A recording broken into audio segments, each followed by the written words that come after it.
presents our nation's colors. Please remain standing as Dan Schaefer, pastor of Calvary Assembly of God in Hightstown, New Jersey, offers our invocation. Shall we pray? Almighty God, we pause to thank you for the greatest country in the world, the United States of America. We thank you for our military. We thank you for our first responders, our police, our fire, our EMS, and those that take care of us. And now here we are at the greatest race of the Northeast. We thank you for the opportunity to be here and to share in the great time together. Now give us a great race, a safe race. We pray in Christ's name. Amen. Shalom. Here to perform our national anthem, please welcome the USO Show Troop.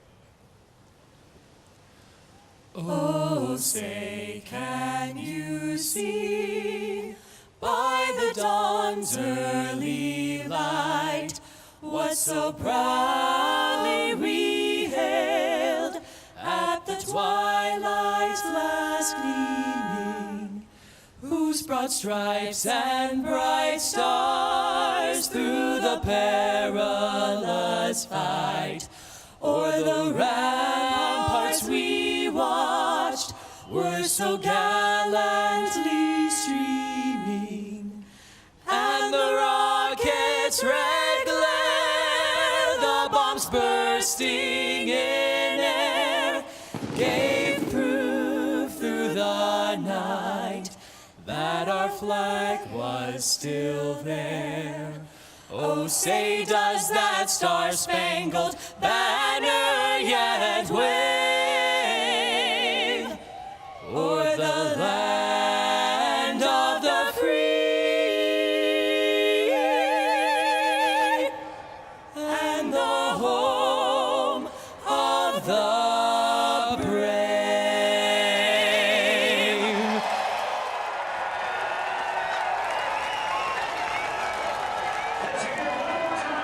It is an electric feeling here at Dover International Speedway. Drivers about to climb into their cars and go to battle at the Monster Mile.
It was a beautiful day, the sun beat down, I had the radio on, I was driving,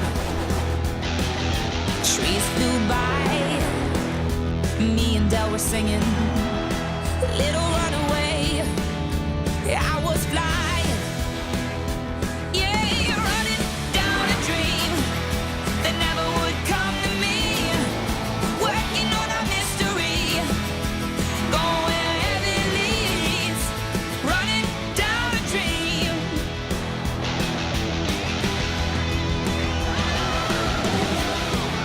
Whoa, whoa.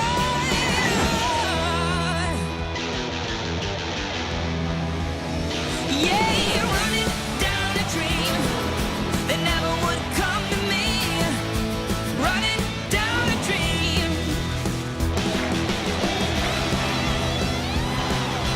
Oh, yeah, running down a dream.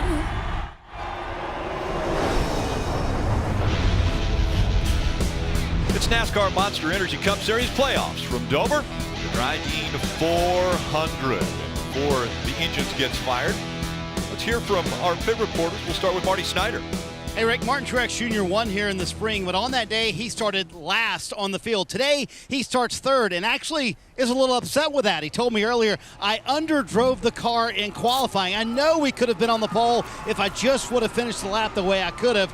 They've got a little something to prove today and sweep the year here at Dover, Kelly. Marty, it was not a great first round of the playoffs for Kyle Busch and this 18 team. They finished 19th or worse in 2 of the 3 races, but as crew chief Adam Stevens told me, mission accomplished, they advanced to the next round. And now Kyle says this race today is important for setting the tone here in round 2, especially with Talladega looming. But this 3-time Dover winner has a little ground to make up. Kyle Busch starts 18th, trying to break a 15-race winless streak, Dave. Signature Denny Hamlin is to win, of course, and especially in the playoffs. He starts on pole today and hopes to do just that. But in 499 career starts, 27 of which came right here at the Dover International Speedway, he's failed to win at this track. Will this be his day? Of over 300 laps led here already, he hopes that he can finally lead the last lap and get to the checkers first. So let's celebrate 50 years of Dover International Speedway and NASCAR racing. Let's get these engines fired on a golden day in Dover. And now it's time for the most famous words in motorsports. Please welcome your Grand Marshal, owner of Drydene Performance Products, John Arnold. Drivers, start your engines!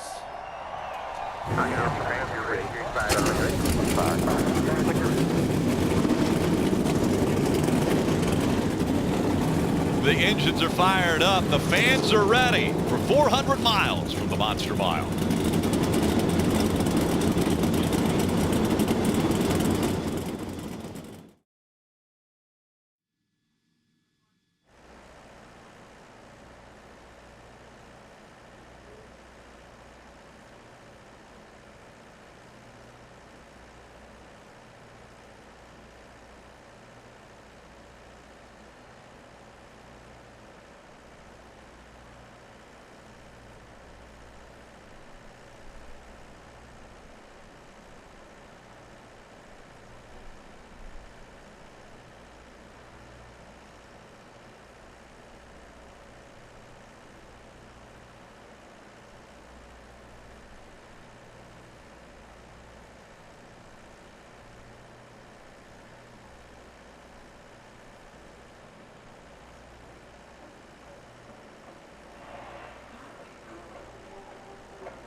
It is time now for today's Joyride with Jeff. And strapped into the passenger seat is Master Sergeant Chad Huggins. He's 20 years. He's been a part of the Air Force, now at Dover Air Force Base. And normally I'm a little bit nervous when somebody gets behind the wheel with Jeff. But Chad, in the face of danger, he rushed in to help other people. He's a Purple Heart recipient and a true American hero. All right, Chad, have some fun with Jeff today. I don't know, the way here's driving, I'm kind of nervous now. Well, Master Sergeant, what do you think? You want to blast this thing off? I'm ready to take your training wheels off and get it in. Well, we're going to give you just a little ride here just for a moment. All right, we're going to act like we're going to do a little restart here. You ready? Absolutely. Ooh. Oh, Lord. Oh, how about some sense enhancers? What you got going on over there, man? You good? Oh, get it in now. Your censorship team's about to be in overload for NBC.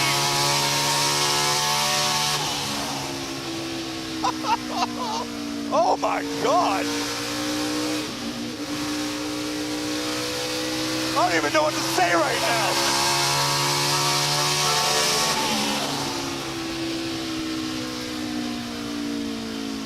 I'll tell you what. I said I don't even know what to say. There was some G's on your force right now. My face was hanging down. That's about 160 miles an hour. How fast was it? I couldn't even look over. These guys here in a little bit, man, they're going to be doing that with 2 wide, 3 wide. I'd like to do that for about 3 hours. Oh, that's too much. I love it. Well, man, I appreciate you. No, I appreciate and everybody that's just like you. You guys are the real heroes of our country, man. So much respect for what you and your colleagues do. Thank you so much. I was not expecting that. Thank you so much. You're the man. I had to turn my sentence enhancers down for you. Oh, my goodness. Dave Burns actually talked to Chad a little bit earlier today, and he said, you know, he has always been a NASCAR fan. That's been one of the biggest things on his bucket list, was to be able to come out here. His dad actually, Jeff Burton, was his favorite driver. So it's pretty exciting for Chad Huggins to be out there and us to be able to give him that ride. We're very excited about that. The official pace car for today's Drydene 400 is the 2019 Toyota Camry. It will be in front of this field. And we'll take a look at that starting grid. Denny Hamlin won the pole, new track record for Dover, meaning speeds are ludicrous here at the Monster Mile. Kyle Larson was oh so close to it as well. Mark Truex Jr. and Kevin Harvick back there in row 2. In row 3, teammates Chase Elliott won here earlier this year, and William Byron, his crew chief Chad Knaus, with 11 wins at this racetrack. Yeah, a lot of drivers here in row 4 and row 5. They started in the playoffs. Eric Jones had an awful first round. He was eliminated. Can he take away a little of that bitter taste of being eliminated by going to victory lane? Victory fixes everything, Rick. Kurt Busch didn't have playoffs beside his name. He was eliminated after the round of 16. Alex Bowman still in it. Jimmy Johnson, 11-time winner here, looking for 12. Last year's champion Joe Logano. Row 7, row 8, his teammate Brad Keselowski won this race in 2012 during his championship season. Yeah, Clint Boyer back here in row 9. He told me on top of the Peacock pit box, you have to attack the monster. If you're in a fight with a monster, you have to attack it. He's going to attack Dover today. Yeah, he said it was like a cage match. And if you're going up against the monster in a cage match, you better attack him. I'm going to tell you right now, Clint Boyer in a cage match, I want no part of it. No part of it. Back here, you see Ty Dillon and Bubba Wallace will be making up row 13. Row 14 is Austin Dillon and Michael McDowell. Now, last week, a little bad blood between Alex Bowman and Bubba Wallace, but we've seen it before between Bubba Wallace and Austin Dillon. So those guys all running in kind of the same perimeters. You see BJ McLeod, Ross Chastain make up row 17. It's going to be a full field. We talk about this. When you start this many cars on a 1-mile racetrack, why Dover looks like a speedway because of the speeds and the size. There's just not a lot of room. Not a lot of room to hide. All of these cars will come into play today. Traffic will definitely be an issue. We're going to ride along with a few different drivers also. Junior, take us through those. Yeah, we got Toyota Cam inside of Kyle Busch's car. Here we are on the roof of that car. We'll also have a side panner on Kyle's car. And the 88 car of Alex Bowman's got the Sunoco Cam. There's a high reverse cam inside the car, so we'll be able to look back at Alex as he's driving around this track. We got Chase Elliott carrying the Chevrolet cam. He's going to be on board with the helmet cam, one of our favorites, giving us a great view of what he sees from the car. And then Kevin Harvick with the Harvick beer cam. Always has that side panel on his car. We also have the roof. Man, you never got a beer named after you. What I didn't. I mean, like of all people, yeah. I thought you'd have had a beer. I know. He beat me to the punch here. So Anheuser-Busch having a little fun with this. They said, you know what, we've almost been promoting 2 drivers that weren't ours for so long. Obviously, they're joking about the Kyle and Kurt Busch situation. They said, we want to promote our drivers, so we're going to call the beer Harvick. Yeah, I got to give him a lot of credit, man. They even made him a suit. You know, Yeah. that's going the extra mile when you get the suit as well. All right, Steve, it's 400 miles, but let me just say, this is, I mean, it has the nickname Monster for a reason. 400 very tough miles when we look at the race breakdown. It's tough on the racetrack. It's tough on pit road. 400 laps, 1 mile, concrete oval. Remember that, concrete. This surface will change all day long. Stage 1, Stage 2, 120 laps each. Top 10 will earn some points at the end of those stages. The final stage, a little longer, 160 laps fuel window, 82 to 84 laps. And the most important thing is we are on to the round of 12. This is just race 1. We got here, Talladega, and Kansas. Dave, what's going on with the 22? Pull down pit road, radioing to his crew. I think something is broken in the rear end of this race car. They're going to address it. Big drama for Joey Logano before the green flag even comes out, Rick. All right, Steve, this ever happened? Every crew chief's nightmare. I've been fortunate to luckily take green flags everywhere, but this is not the first time we've seen it here at Dover. We have seen other cars break. Jimmy Johnson had a mechanical failure. Right. This track is so tough that these cars are abused, and remember, they were impounded. These cars qualified, they haven't been on the racetrack, so he's spinning the tire right there. Basically, there's a locker, the rear gear. These tires can spin independently, and he's spinning it. It should feel a certain way, it should click a certain way. Catch up for the field. But man, this is huge for the 22K right Hey, there. Steve. Only one tire spinning. I can tell you right there by that car accelerating, either an axle broke, or the locker is broken in this car. That should spin both rear tires. Take it in the garage. Wow. The garage. Huge. The garage before the green flag even flies. So, Rick, you've worked all season to be 29 points up, 29 playoff points. The first race of the round of 12, and you don't even take the green flag. Gear and axle. A huge blow for Joey Logano. The defending champion, and looking forward, one race from now is Talladega. So now when you have the mulligan at this first race, amazing. Well, Joey Logano, he mentioned Talladega this week in the media center. You know, you get that win early, everything's great. You know, if you put yourself behind the 8 ball when you leave here at Dover, and then you're looking at Talladega saying, I got a 50% chance of finishing this race, you know, you're not sleeping too well. You know, and so it's why it's so important when you come here to Dover to have a solid finish. You know, you got to try to score a lot of points in this race. That part's key. Stage points, finishing points. If you can grab the win, that's awesome. This is definitely the round you want to do it. Well, in the garage, it'll be 0 stage points for Joey Logano. Wow. Probably a huge loss of regular points. Todd Gordon is crew chief running back to assess it. This is a 3-time Talladega winner who is scared to go to Talladega. Yeah. Next week is circled on everyone's calendar as an unknown.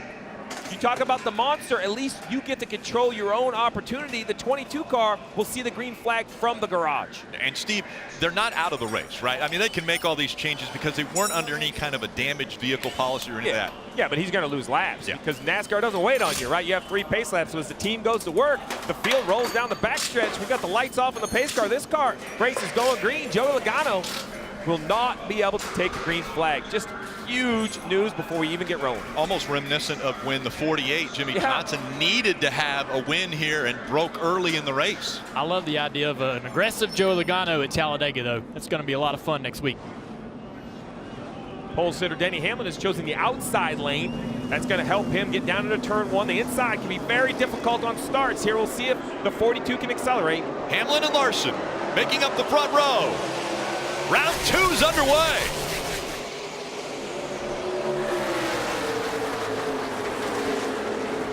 Outside lane was a good decision. Denny Hamlin was able to clear turn 1, a simple turns 1 and 2. Yesterday we saw a wreck in the first corner, so I was holding my breath a little bit. You see Kevin Harvick in the 4 battle back. That's what makes this track so much fun, inside and outside grooves.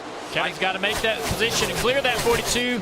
After a few more corners, that bottom starts to come through, and there you see it, the 42 of Larson be able to take that spot back. The 24 back there behind him battling on the outside of Martin Truex Jr. He also needs to clear quickly before this bottom groove starts moving forward. Rick, we talk about speed. These speeds are... Oh, the 4-car loses the nose. He is up a whole lane. The 19's going to attack. I have been at this racetrack for 2.5 decades, and looking out the window, they look faster, breathtaking through the middle of the corner. So the 19 of Martin Truex Jr. able to take advantage of the 4 drifting back. That was a block on William Byron. He had nowhere to go, so he falls in behind the 4. And the 4 loose again into the corner. Car looks pretty loose, Marty. But making some progress early on. He gets by the 4 cars, Kevin Harvick. But for the second week in a row, they've had radio issues on the 19 before the race even started. Check it out before the race started.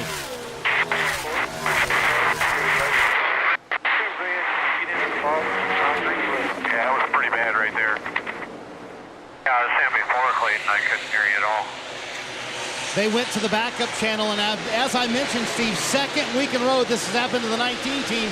You got to get your driver focused and get it out of his mind, especially at a place like Dover where you don't need distractions. You don't need distractions anywhere, but everything happens so fast. This is Bristol on steroids. They look alike. It's just twice the size. And I know drivers, I talked with Matt DiBenedetto, he was saying, you know, you're right on the edge on this racetrack, and sometimes I forget to breathe. That's 21 to 22 second laps, and you're forgetting to breathe around this racetrack. On the helmet came with Chase Elliott. Dale Jr. take us through here. I know this is exiting turn 2. We're going to go down the back straightaway. The roughest part of the racetrack, entering turn 3 over those bumps. Yeah, down the back straightaway into this corner. Very bumpy like railroad tracks, driving over railroad tracks into that corner. That's kind of what it feels like. You see the 10 car of Eric Almirola ahead of him doing a little bit of a diamond, actually letting that car drift up in the middle of the corner.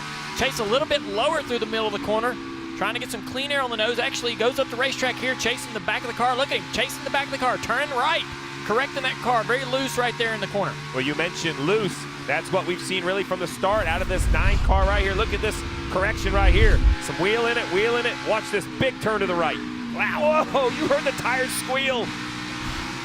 Oh, and an issue with the 9. He's slow on the front stretch. I think he said quit running. We see no RPM, RPM 0.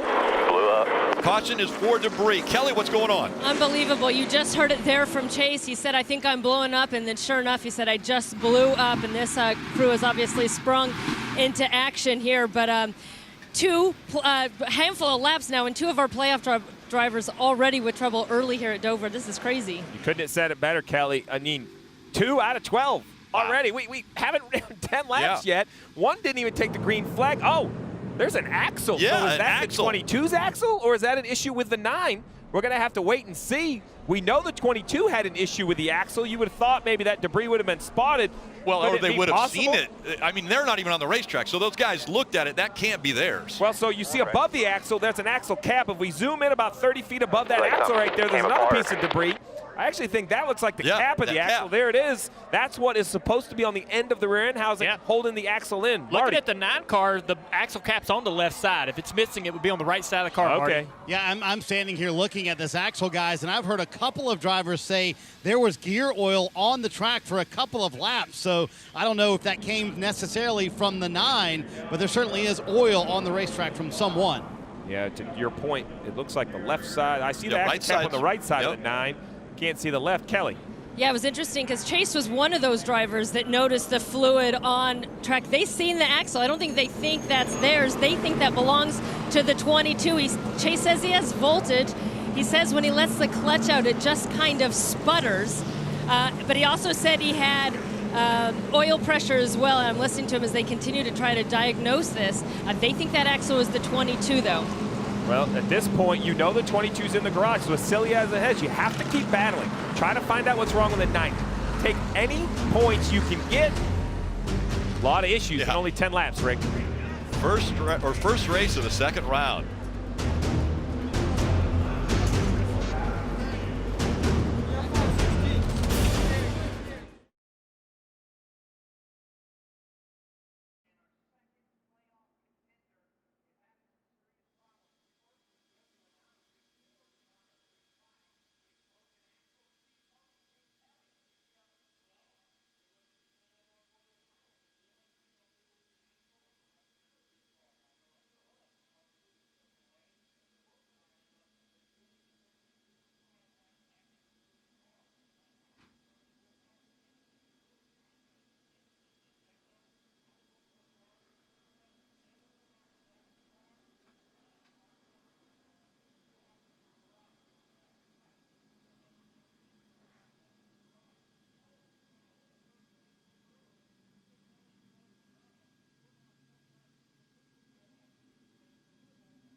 NASCAR is brought to you by McDonald's new spicy barbecue glazed tenders and chicken sandwich. Made with tender, juicy, all-white meat chicken and a smoky sweet sauce.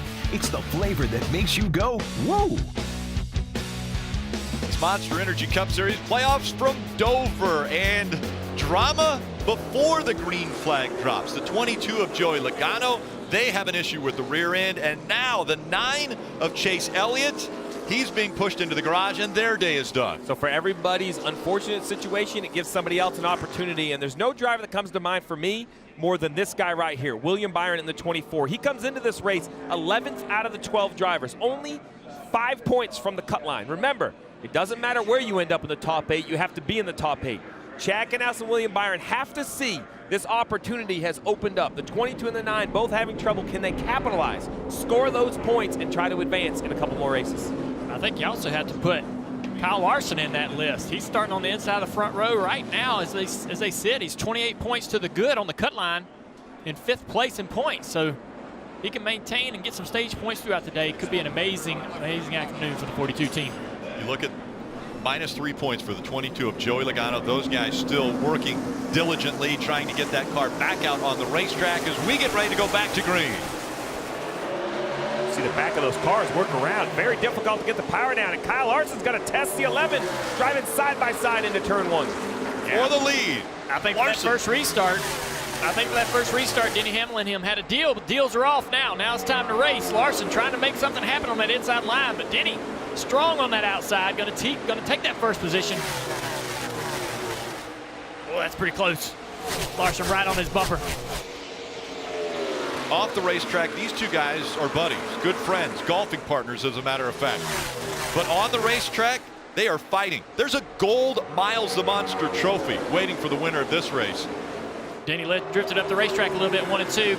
Going to try to run that bottom in 3 and 4. Puts a little distance between him and the 42 car Larson. When I look at those front two, I think the tale of 2 years. A year ago, it was Denny Hamlin who went winless. Everybody was talking about how long could he stay at Joe Gibbs? Would FedEx stay with him? This is a superstar who can't win a race. He comes back this year, wins the Daytona 500, perhaps breaks himself a favorite. He's my championship favorite. Well, behind him, Kyle Larson, 75 races. He's won 5 times in his career, but he hasn't done it in 75 races. Could he kind of strike like Denny Hamlin has in 2019? Talked to the 11 a little bit earlier today, and he made the comment. I asked him, are you confident? He said, fairly confident in what we have. But he said that Dega's not on his mind. Talladega's not something that he's worried about, because he thinks if we do the work here at this racetrack, we don't have to worry about Dega.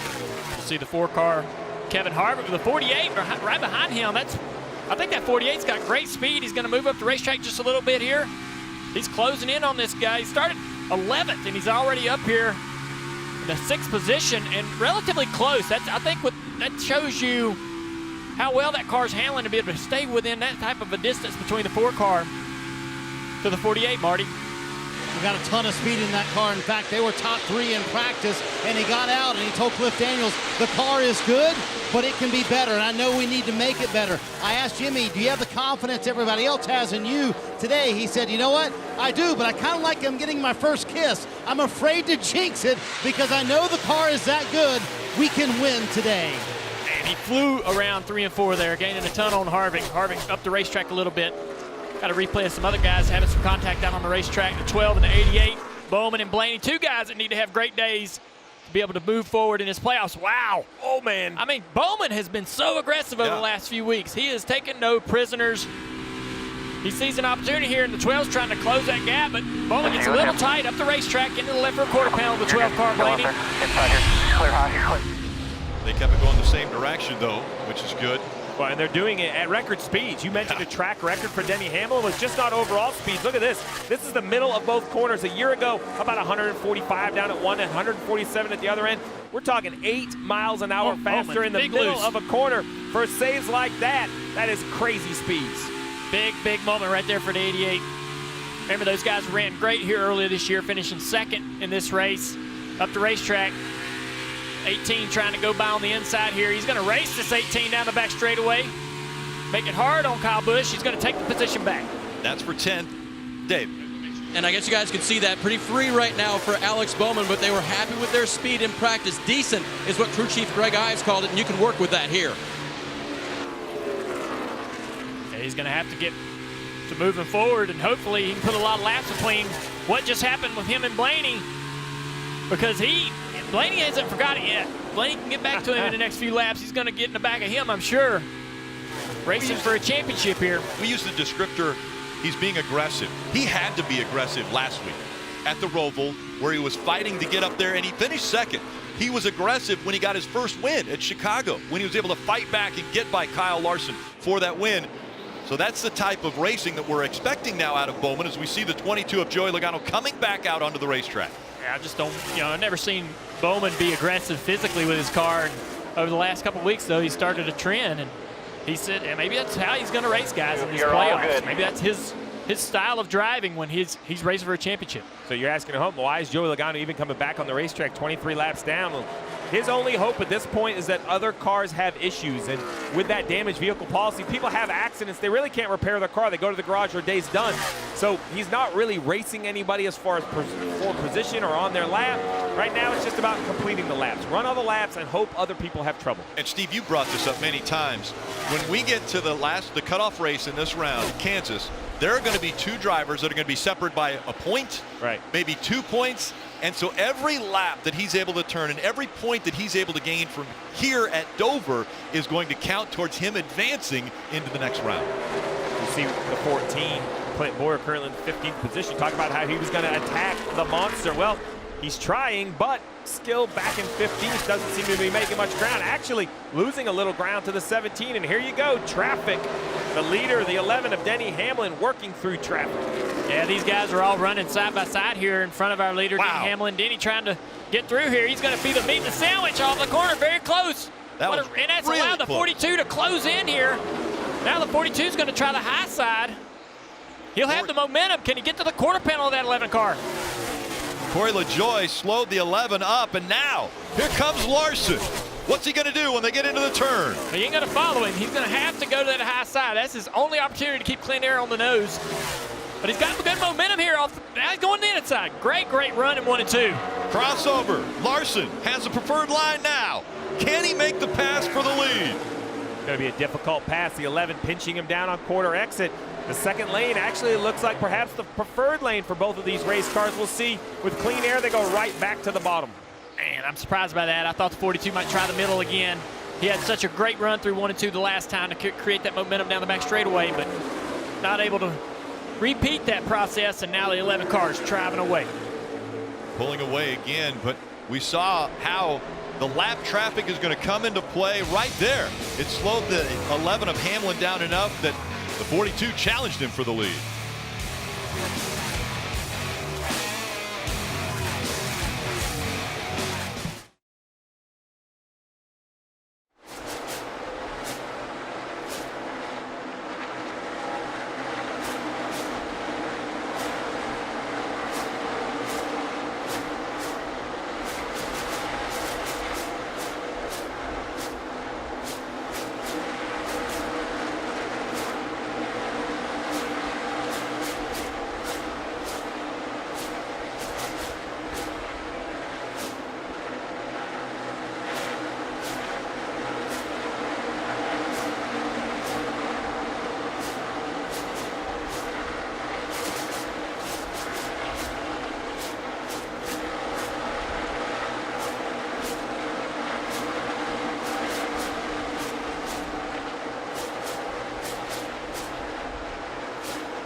NASCAR Drive is your live race day companion. You can follow your favorite drivers all race long with our high-definition in-car cameras. Visit NASCAR.com/drive or download the NASCAR mobile app today. You're watching the Drydene 400 from Dover. Hey guys, I'm back. Had a great opportunity to give Master Sergeant Huggins a ride in the NBC Toyota. What a miss. Well, you may have missed a few things, Jeff. One of the stories that has popped up since you've been up here, or since before you got up here, is Chase Elliott, and he's actually standing by with Kelly. Yeah, and the 9 team continues to work on his race car back here at the garage, but Chase has now climbed out. And Chase, what did you feel behind the wheel of the car? Oh yeah, I couldn't really hear you, but yeah, I just had engine failure of some sort. Unfortunately, I don't really know. We don't really know what it was just yet, but quit running, and yeah, it didn't really seem like anything was off. We're just kind of making laps, and then obviously had a failure. So unfortunate way to start this round for sure. As we talked before, you've got wins in all 3 tracks of this round. You won Talladega in the spring. Can you look at that as more of an opportunity than a wild card now, being in this situation? Yeah, I mean, I don't know where we'll stack up. I assume we'll have to win, one of these next 2 weeks. So, yeah, I mean, if you ever make it to Homestead, you're going to have to win down there. So I guess get an opportunity to practice here these next 2 weeks. Chase, thank you. And as I said, the team continues to work, much like Joey Logano. I think they'd like to get this car back on track and salvage what they can. Well, why Chase Elliott was the winner at Talladega, he can perhaps look at that as a bright spot. This was a track that was supposed to be a bright spot. Sure. 6 top 5s and 7 starts. I mean, he should run well here. And Steve, Chase Elliott and Alex Bowman, we consider them potentially favorites for this round because of the successes. Chase, he's won at all 3 of the round of 12 tracks. The numbers are real. The success is real. Alex Bowman did finish second on each of the tracks, but those points are gone. They don't matter. That was the spring. The playoffs only care about how you run in the playoffs. But they also were the only 2 drivers that finished in the top 5 in all 3 of those races earlier. So they have to be favorites, but of course, what happened with Chase Elliott today with an engine failure, that is definitely putting him into a very bad spot. And once again, we see the 11 of Denny Hamlin getting into the slow traffic. And so now, will Kyle Larson take advantage of this, or will he have similar issues trying to get by the lap traffic? This is something we see every time we come here. Lap traffic here in Bristol, I think, are the 2 places where lap traffic plays the biggest role. See the 18 of Kyle Busch making a move around Eric Jones. Yeah, Kyle went to the top of the racetrack for several laps to be able to get some clean air to get around that 20. And you see when he pulls back down in front, that 20, how the front loses the nose. Here's a battle for second, the 42 of Larson. This is tough right here. Where's Larson going to go? They're too wide in front of him. This is their only opportunity, though. They see it as their only opportunity to really be able to take a position is for someone to get caught badly in lap traffic. So Truex trying to take advantage of this situation. So is Byron back here. He's trying to take advantage of Truex as Truex struggles to get by these lap cars. I think take advantage is a great phrase for today because you have 2 of the championship favorites with trouble early. Who can take advantage of those things? And William Byron's a guy, his first real playoffs. He's an opportunity for him to advance by being smart and getting a great finish, Marty. Boy, the Monster Mile has been unforgiving this weekend, guys. We've seen Chase Elliott and Joey Logano already with problems today. Now maybe Ryan Blaney. Listen on the radio. I don't know, but I feel like a pitch of my motor has changed here. Like the last 10 laps, I'm not sure what it is. Maybe I'm just hearing stuff, but it just feels a little bit different. Steve, you want your driver to use all their senses right. So the pitch of the engine changing for Ryan Blaney could be a cracked head or something like that. How concerned would you be if you're Jeremy Bolins right now? Well, the concern goes up for sure. You mentioned the header could be the exhaust systems. One thing with this ECU, and it's very hard. We talk about speeds and time. You know, you could go through your electronic dash and read some of the vital signs of the engines, but drivers, I mean, is that something you want to try to attempt here under green, or are you going to have to wait to the yellow to be messing with your dash and trying to read information to the team? Be hard here. Yeah, this racetrack. It looks like the 12. Blaney's more concerned about how to get around this 20 car. He saw the 18 move to the high side to try to make a pass that way. He ran a few laps up high. Didn't really like the way it felt. Actually, almost got in the fence in the middle of turn 1 and 2 there. Back to the bottom, trying to close the distance to the 20 car. 20 car, a little rough exit there off turn 4. Yeah, there goes the 12 back to the top. Eric Jones is struggling a little bit. We saw Kyle Busch pass him a little while ago. I don't think that the 12 car is hurt. I mean, it's got good lap time to it. So like Marty said, maybe a cracked header or something like that may not hurt the performance of this car. And this track is taking a ton of rubber. You're seeing guys running the bottom all the way up to the top of the racetrack. A lot of rubber getting put down very, very early in this race. That's great because it's creating multiple grooves, but it's also got to be using those tires up. A lot of corner speed here. Guys really worried about how good these tires can be over the long run. Little brotherly love up top. You see Kurt Busch in the 1 just in front of Kyle Busch, the younger brother, in the 18. And that is for the 9th position. So Kurt Busch has it. Kyle's trying to take it away. Kyle Busch, this 18 car has just not been, this doesn't seem like an 18 car, right? This should be one of the favorites at every racetrack you go to, but all weekend long, they've really struggled with the handling, struggled with the speed. Currently running 10th, why 10th is okay. Fortunately for the regular season champ, he has a lot of points in the bank already, and he may need those points if he's going to run just barely inside the top 10, Kelly. Yeah, they just kind of didn't hit it in practice, but when I asked Kyle ahead of this race if they had a car good enough to contend with, he said, I don't know. He said, it's such a weird place. We typically just don't practice very well here and then go out and race much better. They started with the setup that Martin Truex Jr., his teammate, won the spring race with, but it didn't quite work. They said every time they put on a new set of tires, the balance just completely changed. But keep in mind, he started 18th and has worked his way up, and you see a battle for second. Truex takes away the spot from Kyle Larson, and so now the man on the move is Martin Truex Jr. We'll see if he has anything for Denny Hamlin, who's been out front for 50 laps already.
NASCAR on NBCSN is brought to you by Toyota.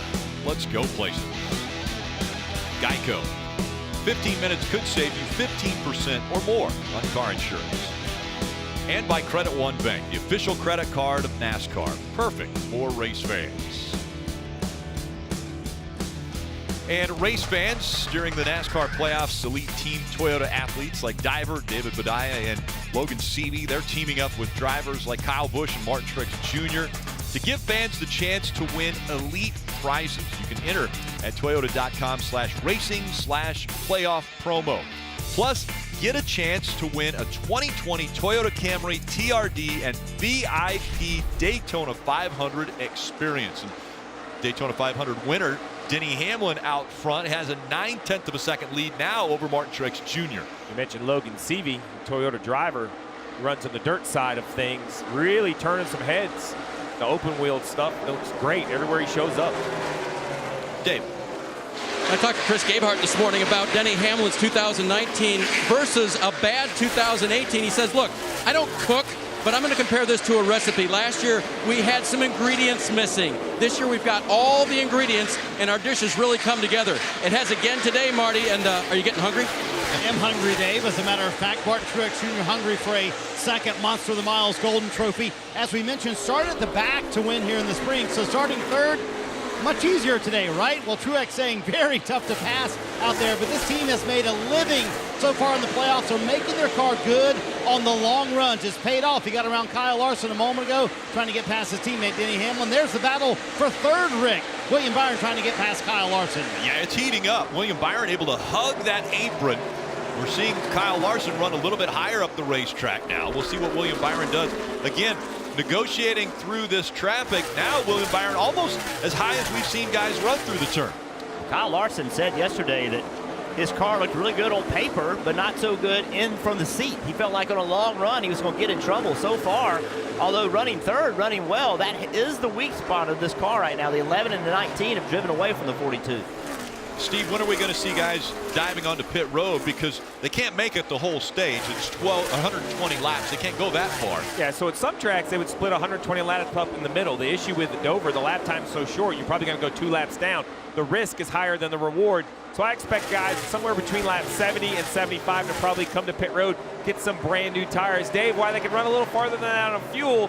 You've heard about the mechanical concerns, the tire concerns this first run. I would shorten it up a little bit, maybe come around lap 70. We'll see what William Byron's crew chief Chad Knaus decides to do, but he's been very happy with his driver. And you heard what the driver said to Kyle Petty in Countdown to Green, that getting to the playoffs exceeds our expectations. But just think about the confidence factor that gives a driver who is so young in his career. And the other thing that helps him a lot, coming to a track the second time this year. That's huge, and they're a lot better than they were even in May. Wow, he's using that high line. I sat down with Chad Knaus this week, and we had a discussion about a lot of things, but one thing was his driver, and I said, man, that kid that drives for you, and he interrupted me and made a point and said, he's not a kid. He's a 21-year-old man. One of the first things I told him is, you don't let anyone refer to you as a kid. If you want to go race someone like Kyle Larson right here, then you are a professional athlete. You're a race car driver. While you are a young man, you are a man racing in a professional series. Rick Hendrick stopped calling him a kid. Chad Knaus stopped calling him a kid. I thought that was a small little nuance that shows the confidence that Chad Knaus has instilled in his driver, William Byron. 42's catching a ton of traffic right here. It's going to present an opportunity for the 24 Byron. Get a great run. There it is. Down the front straightaway. Byron easily takes that spot. The 42 got tight behind the 3-car Austin Dillon. Now the roles are reversed here. The 24 in a tough situation aerodynamically. See what Larson can do to maybe get that spot back. Riding along with Kevin Harvick. He's running in the 5th spot, but had great closing right there on the 42 of Larson also. 24 not quite able to get on the inside of that lap car off of turn 4. Larson not able to capitalize on that. They go by Landon Castle in the 0-0. Larson probably looking in the mirror more than looking out at front at that 4 car behind him. There you go, 42 terrible of Larson. air. Yep. Hey, everybody is. You know what I mean? I know some cars are worse than others, and he needs to give that information to his crew chief, but he's one of the best at moving around and using his high lines and running different lines at a racetrack. Steve, you started talking a minute ago about pit strategy, when they're going to have to pit under green. Well, as a driver, this racetrack scares me to death, pitting under green. So many times we've seen incidences. Matt Kenseth, a champion in this sport.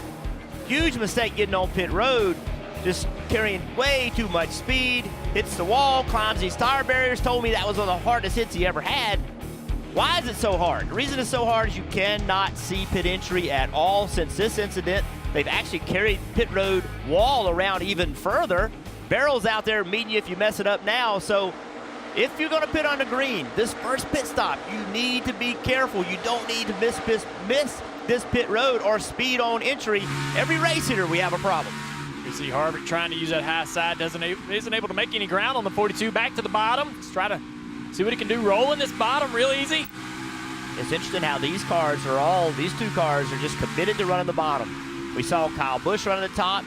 We saw William Byron running the top. But these guys right now, they feel like they want to run the bottom. I think some of that is they're just being a little conservative. I don't want to be the first guy running that top lane. That fresh asphalt without rubber in it eats those tires up.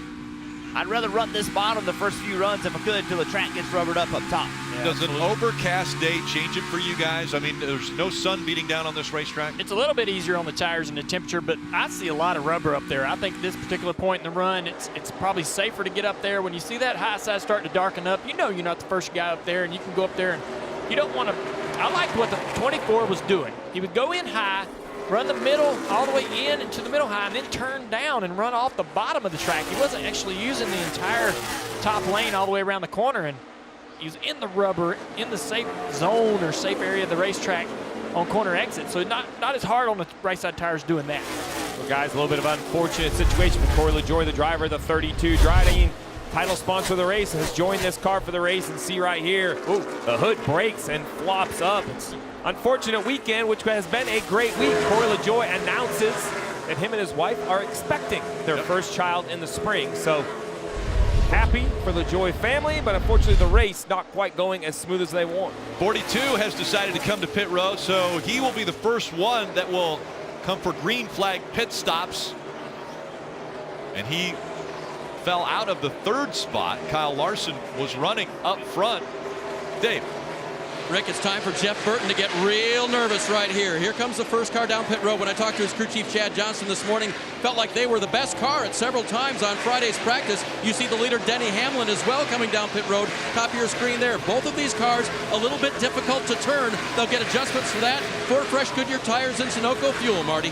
Martin Truex Jr. had a terrific second half of the run. At the very end of the run, he said the car got a little bit too tight on him. He has the advantage of the very first stall on pit road. So guess what? His stop is already done, Dave. Denny Hamlin, meanwhile, the very first stall on pit road. Here comes the leader now. He'll get those good tires and fresh fuel for his race car. The one thing interesting he said about the tightness in the car, it was, quote, chassis related. So crew chief Chris Gabehart interpreted that, gave him a slight adjustment. Denny's back off. And he comes up just in front of the 19 as the 18 comes in, Kelly. Yeah, JGR teammates here, and Kyle Busch said that his car was actually okay, not bad. He said he's just lacking a little bit of grip. It's loose on the bottom of the track and gets tight when he moves up top. 4 Goodyear tires, Dave. Green flag stops continue. William Byron gives up his spot. The loose race car he had came to him a little bit better at the end of that run. Crew around the left side now, completing a 4 tire and fuel change. His teammate Jimmy Johnson on pit road. The car pretty good, loose on entry. He said when he got around the corner, it got a little bit tighter, but they are having massive radio issues here on the 48. They tried to communicate to Jimmy to switch to channel 2. They're not sure he got the message, but he did get the message to come to pit road. He'll leave pit road here, hoping they have those radio issues solved on that 48. Hearing that the 10 of Eric Almirola, too fast entering, so he has a pit road penalty. Running in the 20th position. Now he'll have to serve that penalty. Still 5 drivers that have not come to pit road yet. Kurt Busch, Daniel Suarez, Ty Dillon, Ryan Newman, and Chris Buescher. That's a huge penalty on the 10, just because, as we mentioned, 35 miles per hour on pit road. They look like they are crawling versus 150, 60, 70 miles an hour on the racetrack. And pressure tires are going by Kurt Busch, who's out on the track still to make their green flag stops.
Love this time of year. Wednesday night hockey on NBCSN. First at 7:30 p.m. Eastern, PK Subban and the New Jersey Devils will be in Philadelphia to face the Flyers.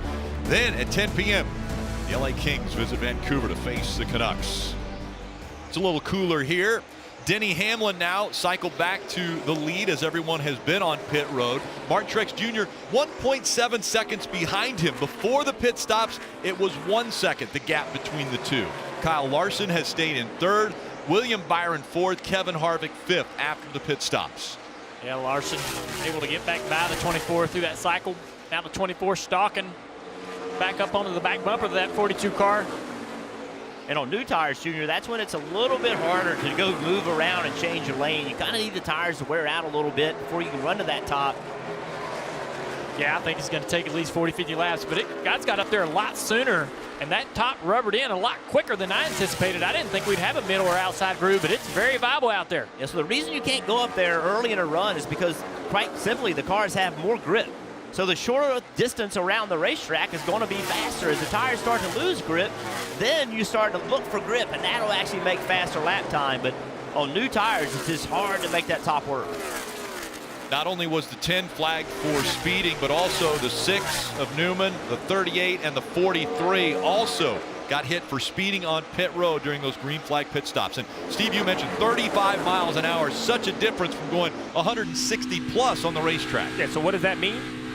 The 10 of Eric Almirola was comfortably inside the top 10 and running in the 8th position before anybody came to pit road. After that penalty, he's now running 24th, 1 lap down, close, only about a quarter of a straightaway from going 2 laps down. That one mistake could basically ruin his entire race. Dave.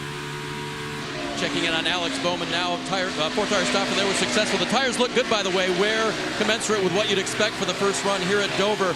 But I talked to his crew chief, Greg Ives, this morning about the grit that his driver showed last week at Speedway. Remember, he didn't feel well when he went to the Roval for the weekend, and he had to race from behind after making a mistake early in the race. Wore himself completely out. And Greg told me, you know what? He knew at that point late in the race, it was either do something or go home. And Alex Bowman drove hard to make his way to this round. And you see in that car is really loose. Alex checking the right rear, turning the car right in the corner. It's no cakewalk for this 88. You see it right there. He is quite loose, but he loves it. That car's turning good. He's got great speed. Up to 6th place, running top 3 lap times. And we talked about it at the start of the show. Those guys at the back half of the points need to capitalize. He is driving himself toward the front of this race to get great stage points here in stage 1. He's plus 13 to the cut line if they finish the race as is. What a great day for him. Moving up the racetrack a little bit, trying some different things. That 48's coming. Try to look low here. All right, so that didn't work. Gonna have to go back to the bottom. That's okay, though. That's a good time to try it. The 48 wasn't close enough to take advantage of it. I think that 88's loose. Gosh, it looks like it's a handful. Hey, last week was a huge boost for Alex Bowman. I think Alex Bowman, his ability to overcome all of the mistakes early in that race and find a way to make it happen, I think will serve him well moving forward. Jeff's having a hard time running behind this 3 car right here. Hey guys, Austin Dillon making it a little tough on this 88 car. This headrest has, it looks like an insert. Do you do that specific to this racetrack? Right. Here, Bristol, places that you have a tons of G-load, and it's actually an extra pad. You see right there? See, he moved his hand. He opened that vent. What he's doing, that actually changes the way the car drives. That is hooked to the NACA on the right side of the window, on the right side of the car, and it changes the downforce, it changes the side force. So he actually made an adjustment inside of the car because he is behind this 3 car, and the car has changed the way it drives. And he can't see it, by the way. He reached over there totally blind and did that adjustment because there's no way he could see that while he's racing. Yeah, and don't look to your right. Even if he couldn't see it, I don't want him looking away. No. Well, we talked about, you know, the confrontation you have with Bubba Wallace, the confrontation you have with Austin Dillon. Will that play over today? It won't physically, but these are the things these drivers can do to you if you're Alex Bowman. They can make it hard. They can make it hard when you're trying to come up and lap them. The 3 car not going to get out of the way. He's going to force Alex to try to have to go to the high side or get creative.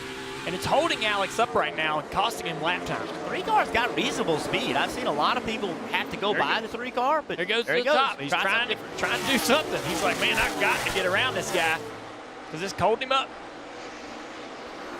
And right now, there are 14 cars on the lead lap. Clint Boyer is currently 14. So, Rick, you said it. Clint Boyer's running 14th. Should he be happy? Well, guess what? Who's a half a straightaway behind? Denny Hamlin. And Denny sees Clint Boyer out there and he says, listen, this bright orange IT savvy car, it's like a bullseye for Denny Hamlin. He wants to get there. He wants to lap him. He wants to eliminate another playoff contender, trying to make sure he can't score points. So for Clint Boyer, 22 laps. He knows he's going to get a yellow for the end of the stage. So there's Clint Boyer, there's Denny Hamlin. A little bit of space, but the problem is no cars in between. That means Denny Hamlin's running great lap times. Clint Boyer is trying to battle with his teammate Eric Almirola. And in 21 laps, points are given out at the end of the stage for the top 10. That's where currently 6 of the playoff drivers are in the top 6.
For all the latest NASCAR esports, including iRacing and the NASCAR Heat Pro League, visit enascar.com. You can watch live races, get schedules, standings, find out how you can actually get involved. And Steve, big race coming up on Thursday. This Thursday, 5 o'clock, NBCSN. It's the peak antifreeze final race of the year. Just like in the NASCAR Cup Series, it's been down to 4 drivers. We'll go heads up. The highest finisher will win the championship. The best 40 sim racers in the world race in this series. It's been running all season long, and the finale Thursday night will be live. Myself, Parker Kligerman, Chris Devoda going to cover it, along with their normal play-by-play. Evan's going to be on the broadcast as well. And Steve, when they win, are you starting a Cup team and they'll get that ride? Is that how that works? Yeah, Rick, and you were sponsoring it, so that worked out well. I really appreciate you doing that. Let's get a few updates up front. It's Denny Hamlin. Dave. I say let's spend more of Rick's money. What do you think, Steve? Good with that? Absolutely. All right, so when Denny Hamlin won the pole yesterday with a new track record, he radioed to his crew on the cool-down lap, quote, "Woke up on the right side of the bed today. I'm proud of that lap right there," end quote. And he should be. He's really been working on his technique here. And as for the handling of the car during this run, he just told his crew chief, we are 80% there. Marty? Maybe you can add Kevin Harvick's name to the list of teams that are having trouble with radios here at Dover. And oddly enough, they're all kind of located down here in turn 4. The radio from Kevin to the team is very staticky. They have 6 wins in the 3 tracks in this round. So a lot of confidence coming into this round for Kevin Harvick. Right now, he said the back is into the track, front end all over the place for that 4-car, Kelly.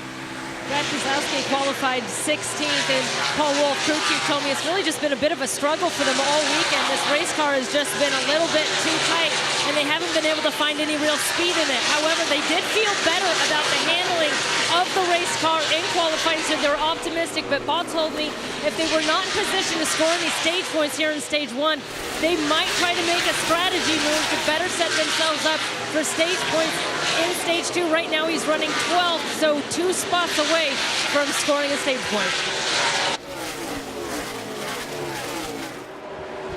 Tight battle right here. We talked about it a little while ago. Clint Boyer trying to stay on the lead lap. The 11 car is running down. Clint Boyer is stuck behind his teammate, Eric Almirola, and just can't get around him.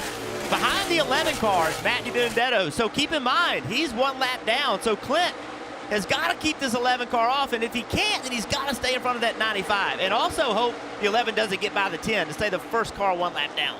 Although the 10 is already 1 lap down, I'm sorry. Yeah, but 2.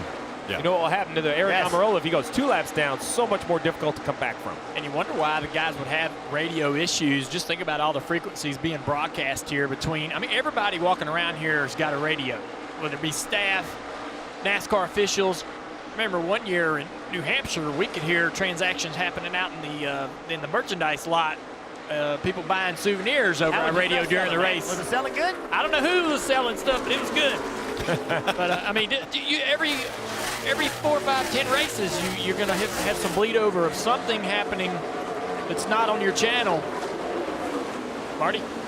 And Junior, it's bad for Jimmy Johnson and his race team. Earl Barber, his spotter, has moved on the roof twice trying to get a good signal so Jimmy can hear him. They're on channel 2. They think Jimmy's on channel 2, but he hadn't said anything. So they're trying to solve what's going on with the 48, but it's been very frustrating with the radio issues. They say it's almost like computer generated. The noise is coming over their radio, but very distracting, I would imagine, Junior, as a driver. Yeah, Daytona one year, we had a fan not even at the racetrack was trying to talk to us on a frequency. So I mean, just you never know what it could be creating the problem, but the easiest thing to do is definitely switch to channel 2. All these teams have 2 channels. Look at this 88-48 battling. The 88 having trouble trying to get by this lap traffic. I've been watching the lap times for the 88 of Bowman and the 48 of Jimmy Johnson. They are trading off running the best laps of any other car on the racetrack. 2 cars with great speed. They just need a little more track position to have a shot at winning this race. One thing that this is helping Denny Hamlin, I know he wants to lap Clint Boyer. He's led this entire race. What he hasn't been able to do is get himself in a situation where he has to pass a good car. So Denny Hamlin has an opportunity to learn. Why can't I pass this 14? What does it need to do better? That could serve him well moving forward. Sometimes, Steve, you lead all the laps and you run out front, and it actually hurts you because you're not learning. Yeah, it's hard to adjust a car that's led 110 laps, and that's basically where Denny Hamlin is. Clint Boyer has a little bit 2 issues. One, he's trying to stay ahead of the 11, and if he's fortunate enough to do that, all's well. If he's not, he has to stay in front of the 95, who's behind Denny Hamlin. Matt DiBenedetto has closed in on the rear bumper, that yellow number car there on the bottom of the racetrack.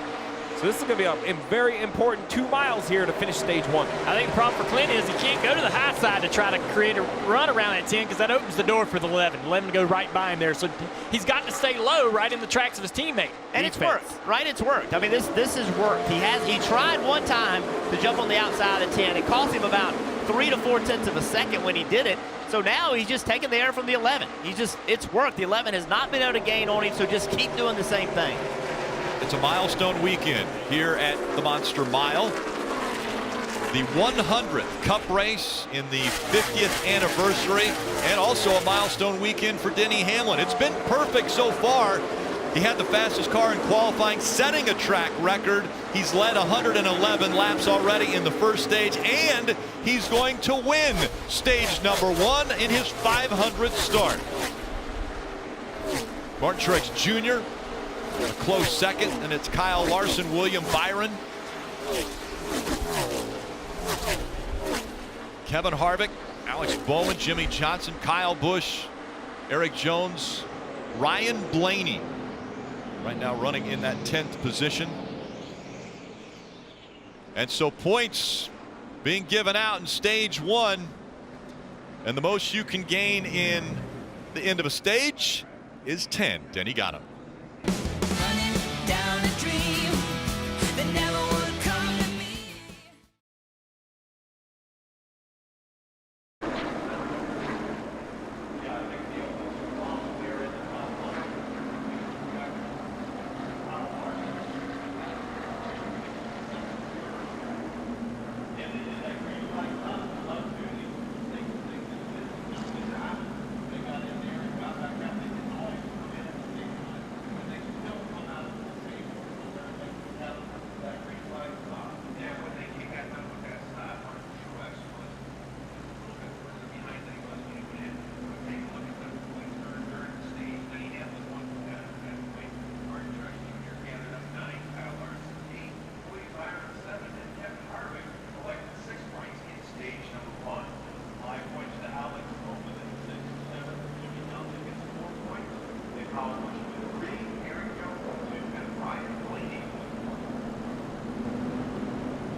Yeah, we like his driving style here on the high backs up the monster mile, and he continues to impress.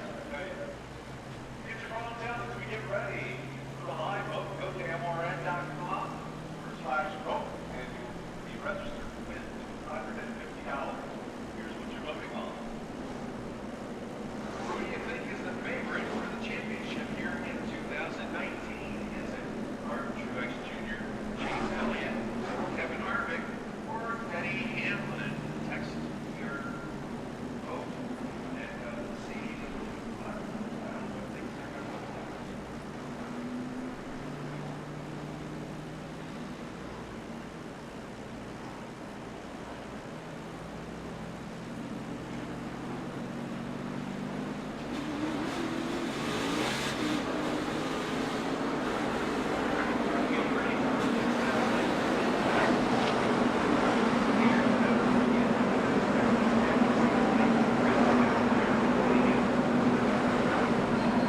Official credit card of NASCAR. It's perfect for race fans. And by Monster Energy. Unleash the beast. Marty. Martin Truex Jr. has the very first stall here on pit road. We'll see if they can gain some track position. Got to a stall very quickly. He said, I don't think he did much to help the car after that first run. Car was still way too tight. You see him heading down pit road. Car's in front of you, Dave. Kyle Larson, third place, is in the middle of your screen. He'll take 4 fresh Goodyear tires and Sunoco fuel. It was better on exit, but way too free entering the corner. They'll make adjustments for that. Denny Hamlin's team going to work. Bottom of your screen, the leader of all but 6 laps so far. He says he needs to just to be a little bit less tight at the end of those runs. The last 20 laps were the worst for Hamlin. We look at the race off pit road, brought to you by Kroger, and no spots changing for the top 3, but Harvick gains a spot. Byron loses 1.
Monster Energy makes it so much fun for the fans to come out and enjoy not only the racing, obviously, but a show within the show.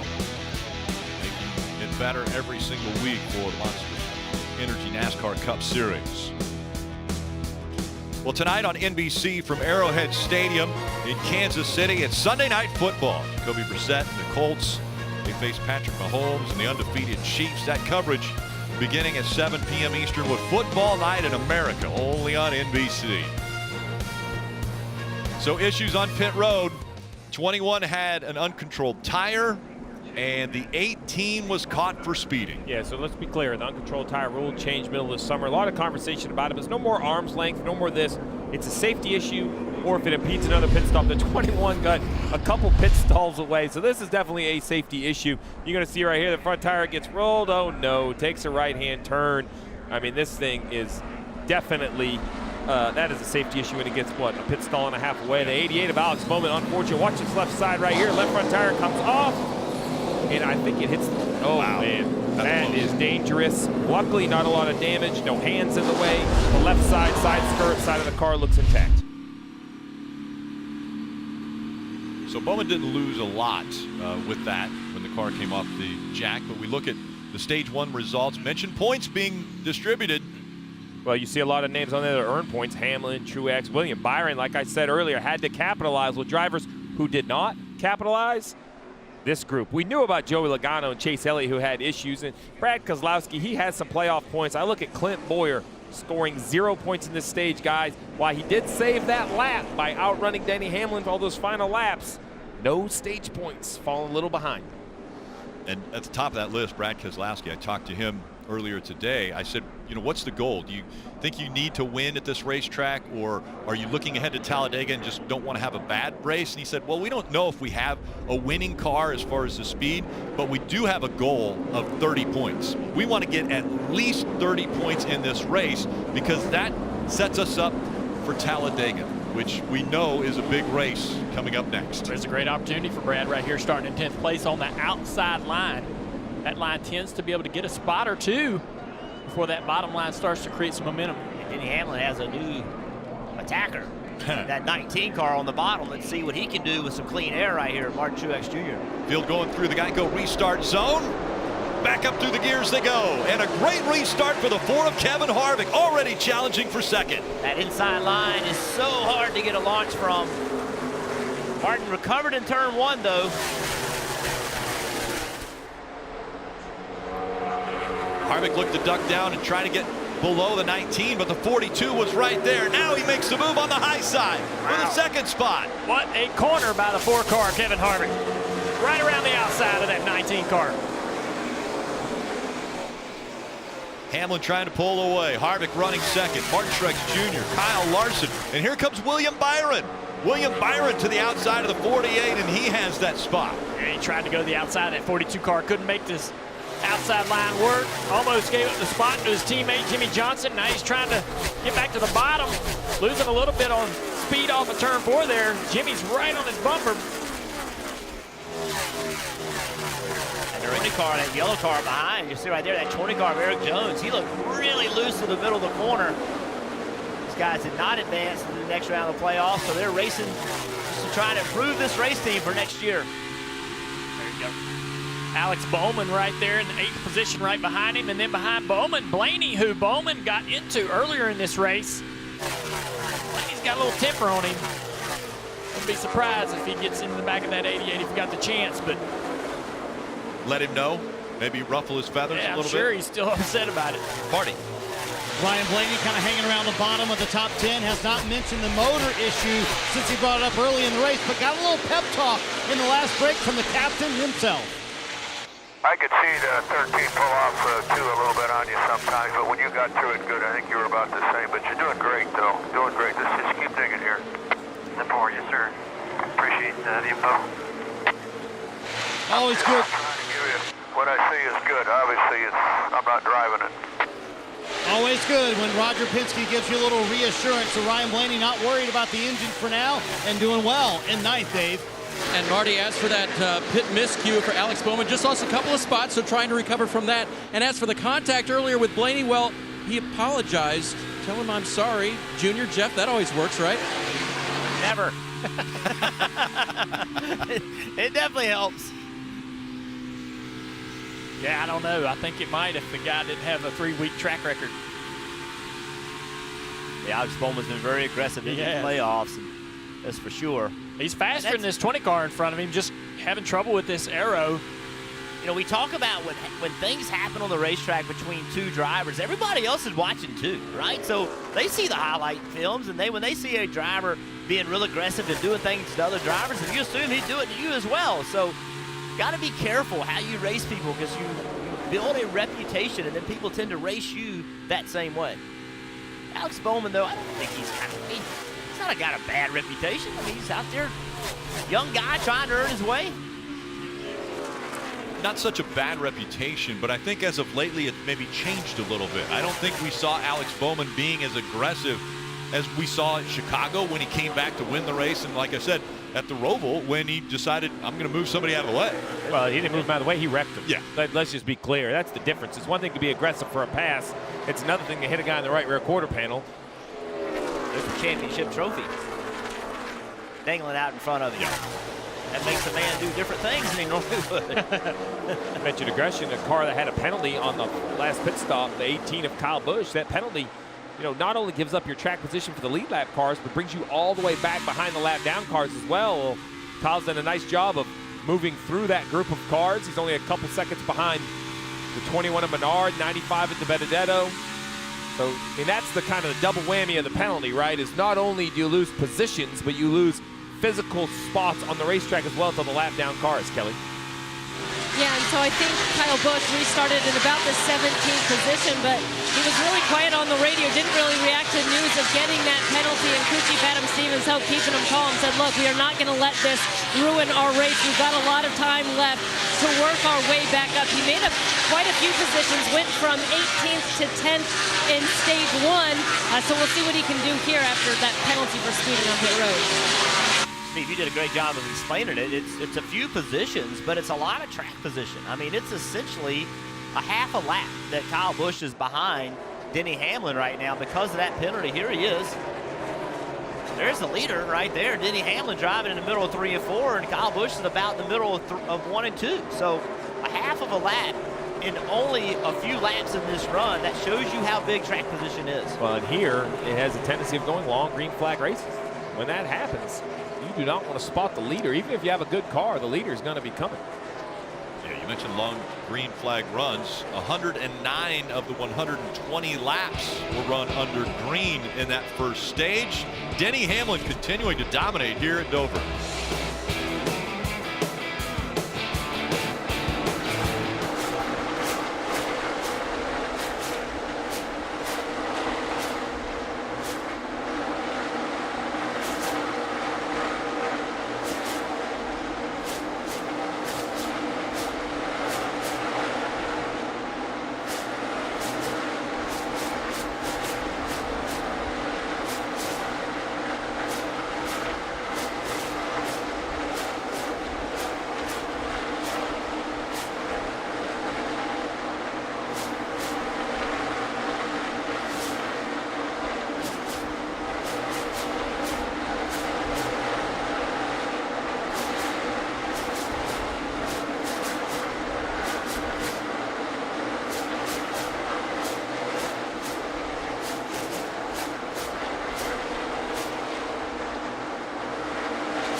Celebrating 50 years of racing at Dover International Speedway. The first race was won by the King, fitting, back there July 6, 1969. Then his son decided to go do it. They put concrete down. It suited Kyle Petty. Went to victory lane. And I was lucky enough to get a win here in 01, September 23rd. 7-time champion Jimmy Johnson, 2017, won his 11th Cup Series race here at Dover. That's 11. And this is the 100th Cup Series race. It's the Drydene 400 from Dover International Speedway. Where do you put 11 monster trophies, do you think?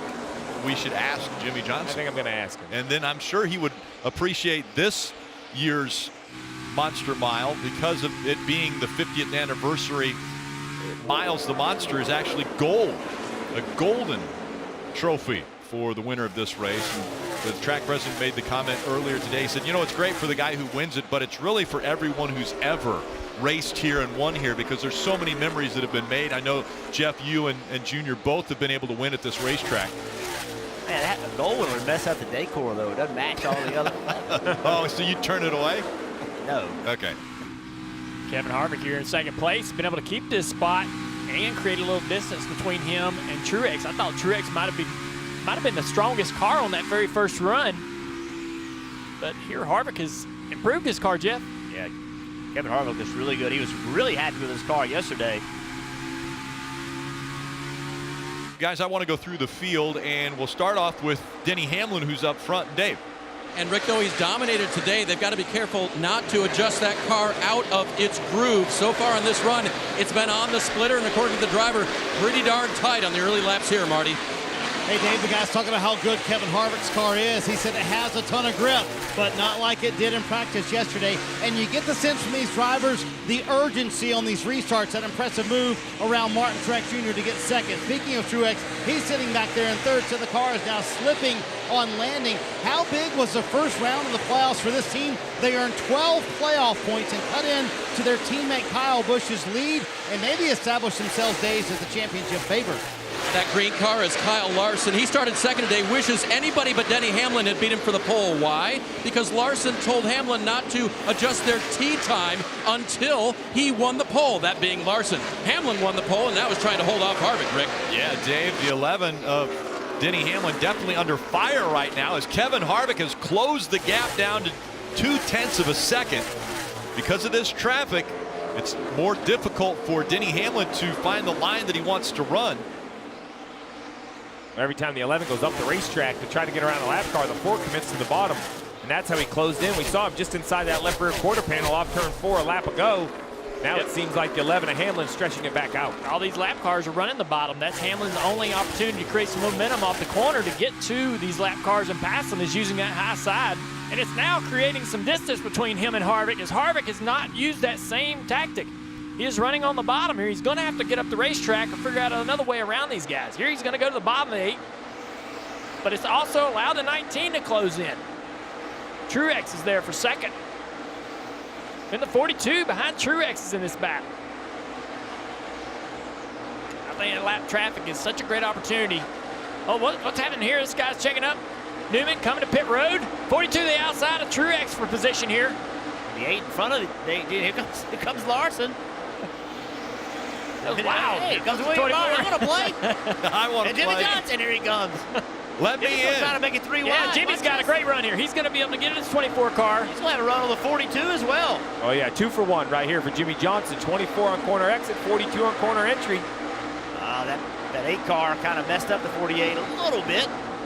Kyle Larson's got a good race car, though.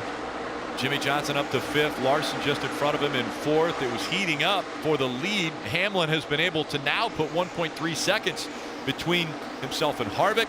Harvick is ahead of Martin Truex Jr. by about a second. And then it gets a little bit tighter. Truex Jr. in front of Larson by only a half a second. Jimmy Johnson runs the top of the racetrack that time through, and look at what it does for the straightaway speed.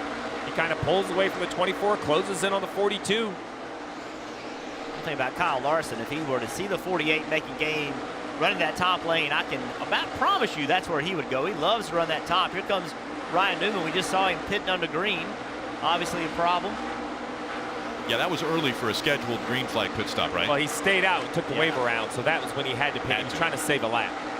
Marty.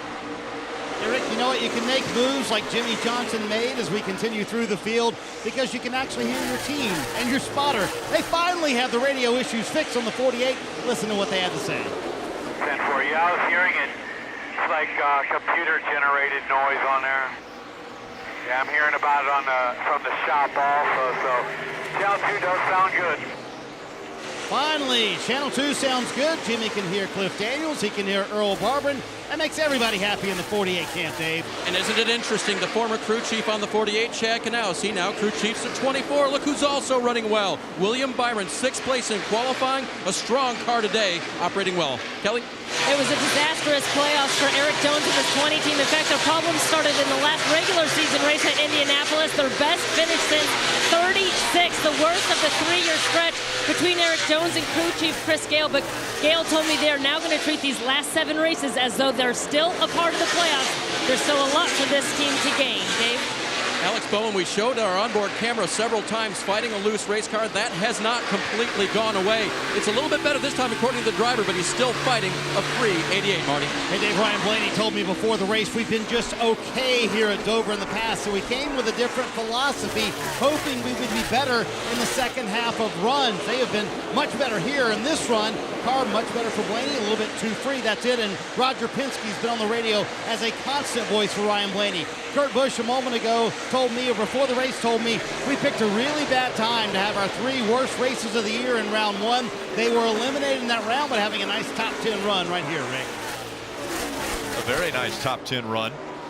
And the 88 Alex Bowman got to the inside of that 20 car, used the high side to create some momentum and get a run to the inside at 20, but Eric Jones fought hard on that outside to keep that spot.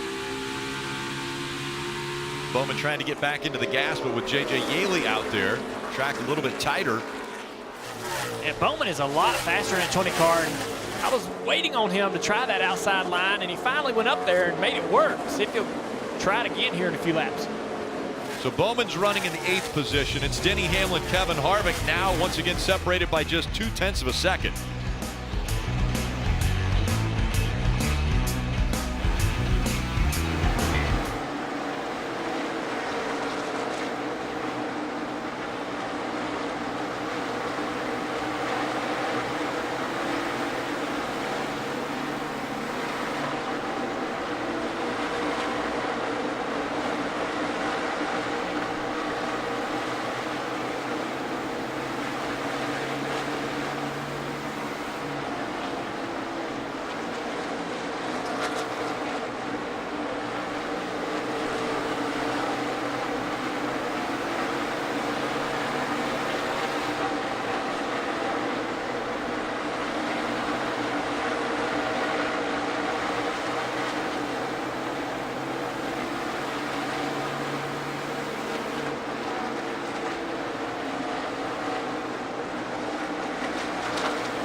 Elliott is the winner in Talladega. Pick a flag, race winner. Yeah, buddy.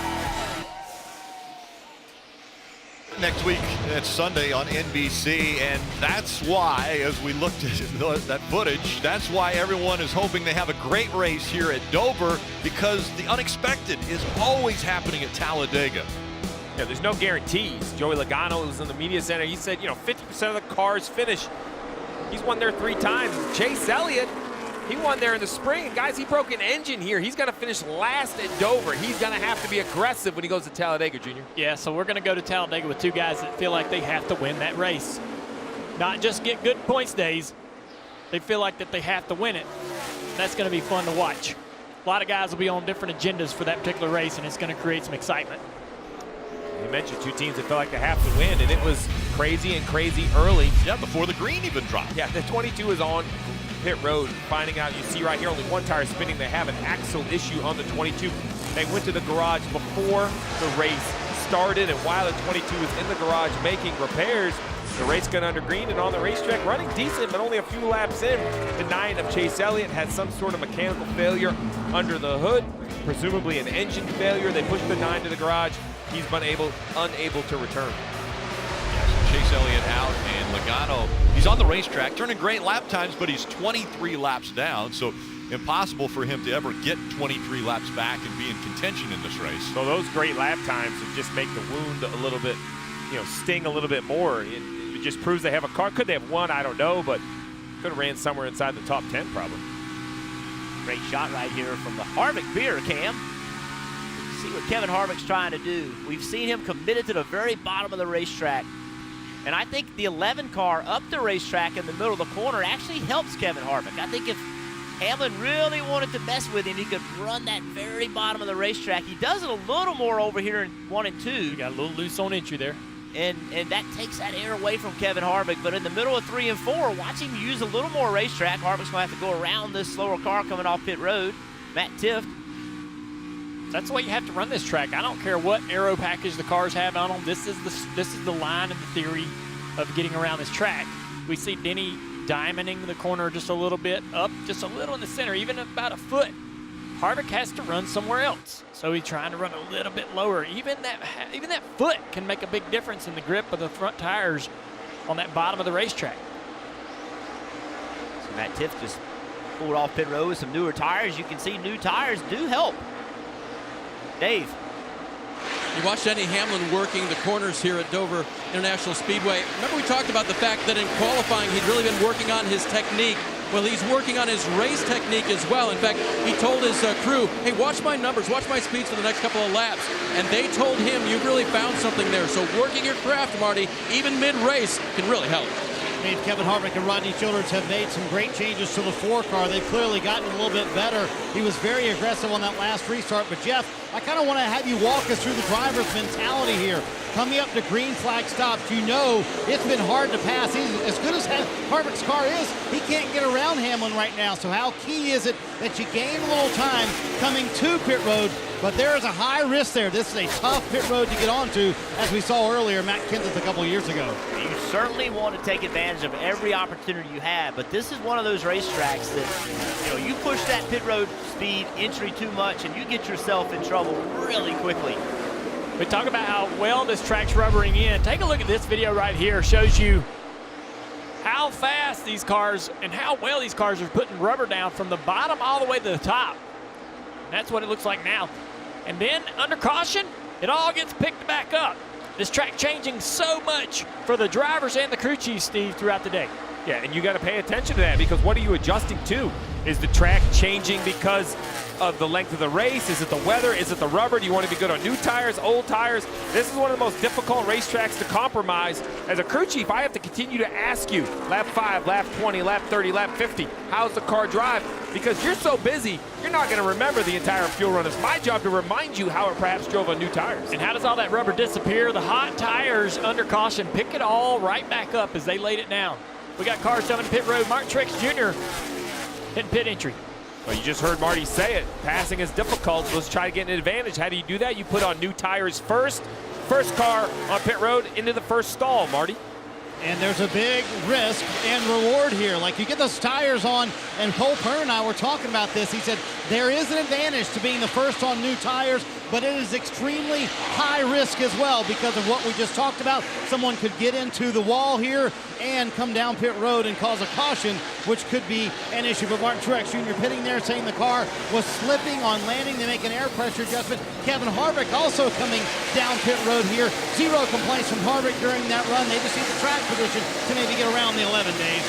Leader Denny Hamlin is on pit road, going slow, 35 miles per hour, the pit road speed limit. He'll go all the way to the pit outside of pit lane. He's in the final stall. Here he comes, hits his marks perfectly. He needs a little bit of an adjustment for a car that was very tight, Marty. You can hear the confidence in Ryan Blaney's voice during that run. He said, if you can help me on entry, that's what would help me the most. Jeremy Bullins does that. Wedge adjustment, air pressure as well. We'll see if they helped out the 12 enough. 42 of Kyle Larson is on pit road now. There you see him crawling as he comes down. His car this time is a little tight on the exit, although the entry feels pretty good. So as a crew chief, Chad Johnston has to make sure he fixes one but doesn't mess up the other. Meanwhile, bottom of your screen, the 24 of William Byron in as well. His car this time just a little bit to the edgy side. That's in the rear of the race car. You saw the wrench go into the window and back out again. His teammate Alex Bowman is also on pit road. There you see him. Good 4-tire stop for the 88 bunch. Green flag pit stop cycling through. It was Denny Hamlin who was up front, had about a 1-second lead over Kevin Harvick. That may change now.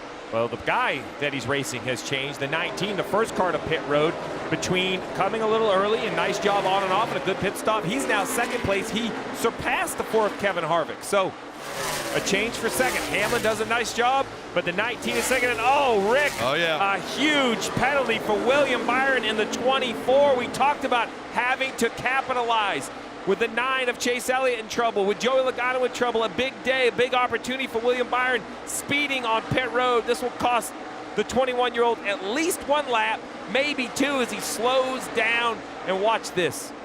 You want to see how slow 35 miles an hour is? Creeping down pit road, his car zoomed by on the racetrack, Dave.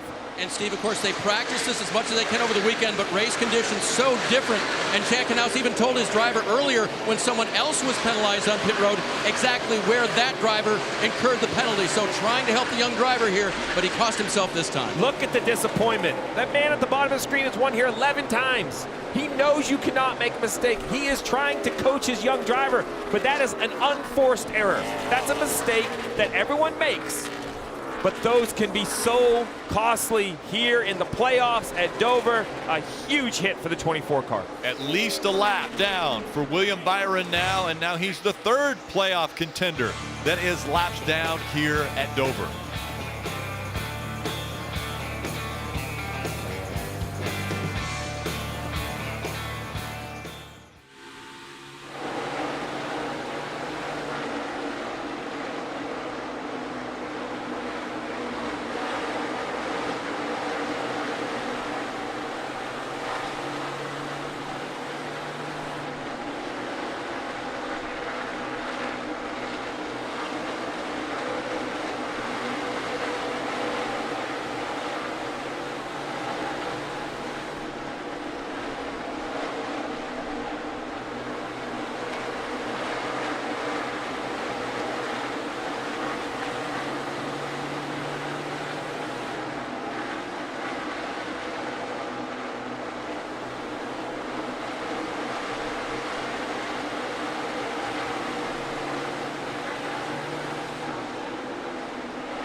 Really enjoyed Countdown to Green today from the Mobile One Peacock pit box. Post-race coverage actually be in Victory Lane. That's followed by Victory Lap after the race. Again with Krista, Kyle, and DJ. And so speeding once again hit William Byron. Tell us how it happens. All right, so you see he's in the second pit stall. The yellow line down here, that's the end of pit road speed, where the last segment is only about 25 feet long. So picture that right there, that 25 feet. Speed is calculated over distance. They don't have speedometers, how fast you go over that distance. So in 25 feet, Jeff, the average, if you're a little too fast entering or exiting, it's going to cost you. So this is a 24th pit stop. Yeah, so if I'm William Byron, I'm the driver, I know pit road is really, really close. A lot of times you can't even get caught speeding in this end section. But with that section being so small, 25 feet, it takes a very little bit to get caught. And just this little bitty space from there to there, that's essentially where he was speeding. And a lot goes into that, Jeff. This is a track that's really odd. It's one of the fastest tracks that has a 35-mile-an-hour pit road.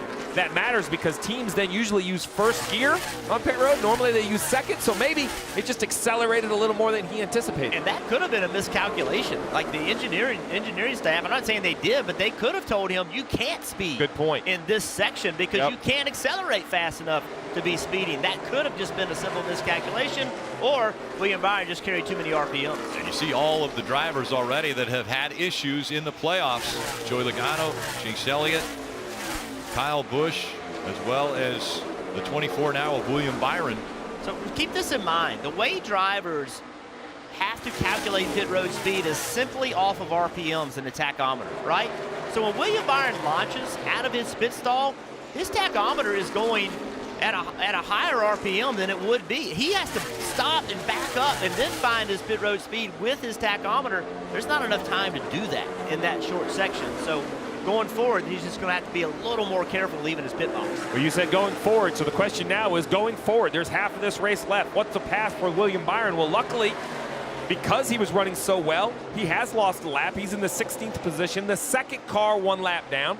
He's kind of looking for Ryan Preece in the 47 out there. If he can get out in front of the 47, who is right in front of the 24, he's actually attacking him right now. That will put him in the free pass position. So William Byron now the first car 1 lap down. A yellow, back on the lead lap, penalty served. Well, this battle you're watching right here, the 18, Kyle Busch, 21 of Paul Menard, they've been going at it. Well, they better go because that 11 car, he is coming from behind. 38 to go in this stage in. Right now, Kyle Busch has moved up the racetrack trying to find some clean air. It's actually hurt the lap time of his car, but he's had to do it trying to find clean air to get by these guys. But he knows the sense of urgency is high right now because Denny Hamlin is rolling and coming quick. Yeah, it's going to be a moving target for William Byron now because as soon as Denny Hamlin catches up to the next car that's on the lead lap, which by the way is Paul Menard, and he's right in front of Denny Hamlin. Once he goes a lap down, then that's who William Byron has to catch up to. But there's a battle for the lead brewing. As these guys are catching this lap traffic, it's allowed Martin Truex Jr. to close in on the leader. And Denny going through the middle here, trying to get to the outside at 37. Truex going to the bottom. He's going to get on the quarter panel in the 11 car. Momentum off the corner, goes to Denny, pulls away. But they're catching all this traffic as well that the 18 and those guys are having to fight off and fight through. That's going to allow the 21 of Menard and Kyle Busch to put a little distance between themselves and the leader. You see the 18, he's gotten by Matty D there. That was a great battle they were having. Got 3 wide just for a moment. The 18 got by. That's a lot of cars now that Kyle Busch has put between he and the leader. That's probably enough to save him and keep him on this lead lap. That's it. Listen, when you get down, you can't quit, right? Kyle Busch, great job understanding the situation, pushing the buttons, making stuff happen to stay in this lead lap. The 11 has led 196 laps, but the one weakness I have seen, if you can say he has a weakness, who's led almost half a lap, is moving her off the bottom of the racetrack. I think when they can run the bottom, guys, the 11 is the best car in Dover currently. See right here, bottom of the racetrack, he's going to pull the gap on the 19 of Truex. But when the 11 is forced off the bottom, even by a slower car, the 19 matching lap times up top, the 19 is better than the 11. So right here, as the 11 catches the 38, the 38 looks like he wants to run the bottom. So if he runs the bottom and forces the 11 up a groove, I expect the 19 to close in. Dave. And Steve, just a little more information for you. He radioed about 20 laps ago. If I don't brake, I could hit the bottom better. It just makes me too tight on exit right there. And you saw the difference. The 19 car was 7-8 car lengths back. The 11 has to run up a lane he loses 4 or 5 of those car lengths. The 19 goes up, but look, the 19. Look at the momentum it creates. Yeah. All right, he's pretty good up a lane, and now he comes with that momentum. So drivers, does Chris Lambert, the spotter for the 11, does he try to mention something to these cars that they're coming up on? Yeah, but he's just on the roof. He's not driving them. Truex running that high line there, running a little bit higher, trying to create some momentum. He's trying to get clean air on the nose. But that information coming to Denny Hamlin is really important because at the center of the corner, you can't look in the mirror. That's a place where you got to be looking out of the windshield. So, yes, that information, if this 19 is making ground doing it, needs to come to Denny Hamlin so he can change that line. As long as Denny's got good, clean track in front of him right now, I don't think Truex can form anything on that outside line. He is gaining some momentum there, but he's going to need some lap traffic to slow that 11 car down when he uses that high side to create an opportunity to pass. Well, the guy behind him, look, Kevin Harvick, he's running down as well. This battle with lap cars, and now Denny Hamlin trying to hold off the 19. So if I'm Truex, I just sit right here in the track set on 11 car. I cannot pass him if he's got clean air. I'll wait on him to track down some more lap cars, then maybe move to the high side, be close enough to strike then. And the two guys in front of them right now are the 22 of Joey Logano, who's running very fast lap times, as well as the 21 of Paul Menard. He's running 23.7 seconds per lap. Marty. Talk about the job for Martin Truex Jr. They know all day long their car's been better on the long run than their teammate Denny Hamlin. But Jeff, he just gets to this spot and stops. So you guys are talking about the difficulty of trying to time that pass for him. How big of a challenge is that? Because it's been so tough to get around other cars today. You got to time that pass perfectly, build the momentum at the right time to be able to make this pass for the lead. And you can see with clean air on the 11 car, the 19's at a disadvantage aerodynamically. The 11's driving away.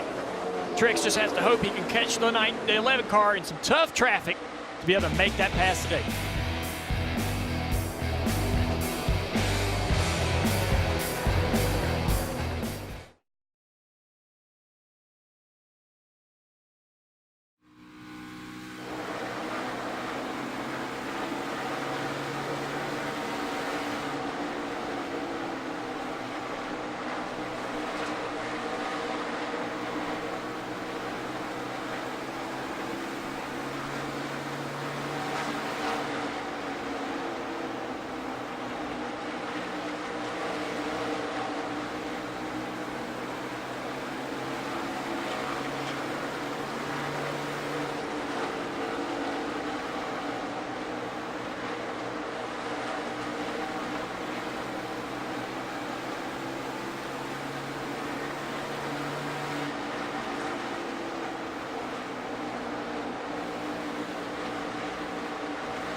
Take a look at today's lap leaders, brought to you by Honda Talon. Denny Hamlin, this is the most laps he has ever led at this racetrack. Hasn't been able to win here, but trying to change that statistic. But 209 and counting for Hamlin. Kurt Busch has been up front for 3 and Kyle Larson for the other 3. I think what we've seen, though, is this 19 has been able to stay close to the 11. The 11 knows they don't want to give up control of this race or have to continue to work on their car. On the right-hand side, Kyle Larson, the 42, trying to get by the 4 of Harvick. All right, we're far enough into the run here where that outside line and them old tires should be an advantage for this 42 car. That should be an option, even in clean air for the 4 car. Look at that 42, roll that center. Great job to get to that quarter panel and not allow the 4 car of Harvick to be able to open up the wheel and the throttle on corner exit. Something about this racetrack, Kyle Larson just clicks. Dave. Been a good day so far for Kyle Larson, but the round of 12, never good for him. 4th consecutive playoff appearance for Kyle. In the first 3, he has never gotten through this round. So what about this time? Talked to Chad Johnson, his crew chief, and we were reminded, never won here at Dover, never won at Talladega, never won at Kansas. But this track and Kansas are in the wheelhouse in the 42, and he's showing it again today. He is showing it. There's something different about the 42 this year where I just feel like he doesn't overdrive the car. You know, I don't know if it's confidence, I don't know if it's just maturity, but you know, Jeff, when he has a 7th place car, he runs 7th, tries to get to 6th. He doesn't make contact trying to get to 3rd, and that makes him a much more dangerous driver because he's so talented that when the team delivers a top 5 car, I think then he instantly has a chance to win a race. Yeah, the maturity level from Kyle Larson has grown as he has raced this series more. Remember, he came from dirt cars where they run, you know, a 35 lap or 50 lap feature. These races are so much longer, you can't drive every single lap as if it's the last one. Talked a lot about cars, following other cars, having trouble passing. Well, here's Kyle Busch, trying to catch this car, and he gets really close to him right here, and see that whole car comes off the racetrack. Your driver's talking about aero push. It's not always aero push, it's a loss of overall grip. Here's Clint Boyer catching Keselowski. Around that car goes. So, you know, drivers use aero push as just a general term, like it loses the front of the car. Actually, the entire car loses grip. Sometimes it makes the car looser. Sometimes it makes it tighter. Kind of depends on which way your car is driving. Right. Listen to the drivers. They'll tell you whatever problem I have, it just gets worse. That problem that I have, my car is either loose or tight, just gets worse behind traffic. 42 car, though, the one thing I like about Kyle is his ability to move around. I think his dirt background really makes him an excellent race car driver at these particular tracks that get wider because he knows how to run the high line. He knows how to back the corner up and accelerate and use that high line to create more speed down the next straightaway. Marty. Hey, Junior Ryan Blaney doing what he needs to do today. Started this round coming into this race -2 below the cut line. A little close to call there with Daniel Hemrick. Now he's +7 above the cut line for Blaney. He said the car is, quote, a little squirmy, a little free, and chattering the right rear tire. Kelly, it's always good when a driver can work squirmy into describing how it's running. Yeah, for Clint Boyer, the good news is he's in position now to pick up a stage point. It's been a little bit of a struggle for this team this week, and they got behind in practice with power steering and clutch issues as we see another challenge for the lead. Yeah, Kelly, it's heating up once again. Now, Martin Truex Jr. has closed the gap. The 11 of Denny Hamlin under fire. Martin Truex Jr. to the high side. Is he going to make the pass down the backstretch? He's there. The 22 was a little bit trouble for the 11 car, creating some aerodynamic trouble in that bottom groove, and Truex was right there to take advantage of it. Yeah, Denny Hamlin's not happy right now with the 22. I'm sure the 22 multiple laps down. But Martin Truex Jr. doing a great job of staying in this fight, jumping to the outside. Now Denny Hamlin trying the outside. Well, now Truex has the same issue that the 11 had. The 22 and the 21 in front of him, holding up the 19. He has to be careful. He wants to run the bottom, but if he gets in that dirty air you talked about, the 42 or the 11 will be there to attack with only 11 to go. Absolutely. Give that 11 car, Denny Hamlin, just a few corners to figure out that top, and he's right there to the back of the 19 car, Truex. Truex has to be ready and be defensive. The 42 rolling the bottom pretty good there, battling Denny for second. I saw that replay right there. Denny Hamlin is not going to be happy with Joey Logano. Here's a live shot now. The 19 underneath Logano. What Denny's saying is, hey, man, race him like you raced me. There he goes. Wow. Logano did it. Denny will have a great run here. What will he do with it? Really close there for Martin Truex Jr. as he was under the 22 and had to check up. And you see Here Truex comes the 42. Kyle Larson coming up, trying to challenge for the lead. Kyle's car is working on the bottom as these guys go to the high side trying to get air. Kyle is rolling that bottom really, really good. The 19 loses the car in the wake of the 22. Now Martin Truex Jr. again on go, trying to get by the 22, but here comes Kyle Larson. And that 22 is 24 laps down, Rick, when you talk about the frustration. Yeah, they're going to be lined up trying to figure out who's going to be the most mad at Joey Logano. Now the 22 goes to the top, trying to figure out a way. 42 got way loose on corner entry when he tried to run the top.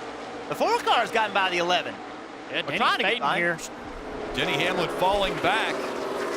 Now right in the sights of the 4 of Kevin Truex Harvick. finally gets to the outside of this 22 car with momentum. Will he have enough to cross over? Will the 22 let him have the bottom of the racetrack? Here comes Paul Menard, though. He might also get involved here as the 42 goes really high. Paul Menard's on the lead lap, trying to stay on it. Oh, it's low contact. And now the 19 of Martin Truex Jr. has cleared the 21. The 42 of Kyle Larson now fighting on the bottom of the track. How about Joey Logano jumping on the outside of 21? Yeah, you don't care how many laps down he is. Oh, man, he is not making any friends right now. I just don't think that's smart. It's a long playoffs, man. I don't know why you want to make your competitors mad being this many laps down. Not smart play, in my opinion, by Logano. Here comes Hamlin one more time. He's going to challenge the 42 for second. Yeah, the 42's having trouble here trying to get around these guys. It's going to create an opportunity for Hamlin to go around the outside. Whoa, then he almost got squeezed in the wall by the 21 of Menard there. Menard not sure where to go. He's got the 42 on the inside, the 11 on the outside, and here comes the 4 of Harvick as well. Hamlin makes the pass on the 21. Now, he's trying to get to the back bumper of the 42. He goes high. Man, he did. He drove in there on the back bumper of that 42 car. And under 4 laps to go. Truex Jr. has driven away. This battle right back here has been a huge advantage to Truex. He was able to pick himself through it. Look at that. Logano running right with him. Logano doesn't want to leave him. 42 now separating himself from the 11 of Denny Hamlin. Under 3 laps to go. These guys are all racing for playoff points. Every position is a point. We say it over and over, but it means the most here in these playoffs.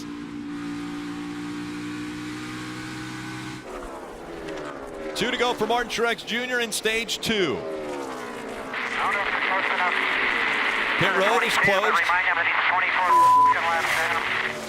And that was just conveyed to Joey Logano, or at least a driver wants it conveyed. So Martin Truex Jr. out in front of Kyle Larson, Denny Hamlin, Kevin Harvick, and Jimmy Johnson, still a part of the top 5. Alex Bowman, Eric Jones, Blaney, Keselowski, Boyer all looking to gain some stage points. And this is the question mark about the 11. He's led 218 laps. He's lost control of the race. Adjustment time, right, Rick? Coming to the end of the stage, he's got to work on his race car. One thing he has an advantage is he has that #1 pit stall, but it's the win of stage 2 for Martin Truex Jr. 6th stage win of 2019 and the 3rd already in the playoffs for Martin Truex Jr. continuing to grab playoff points. Things heating up at the end of stage 2, the battle for the lead. You saw contact made there between Martin Truex Jr. and the 21. Then the 42, Kyle Larson, he has to check up because of Paul Menard. The 11 of Denny Hamlin tries to skirt by. But in the end, it's Martin Truex Jr. getting the win and the playoff point.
Team Toyota drivers and athletes are pairing up.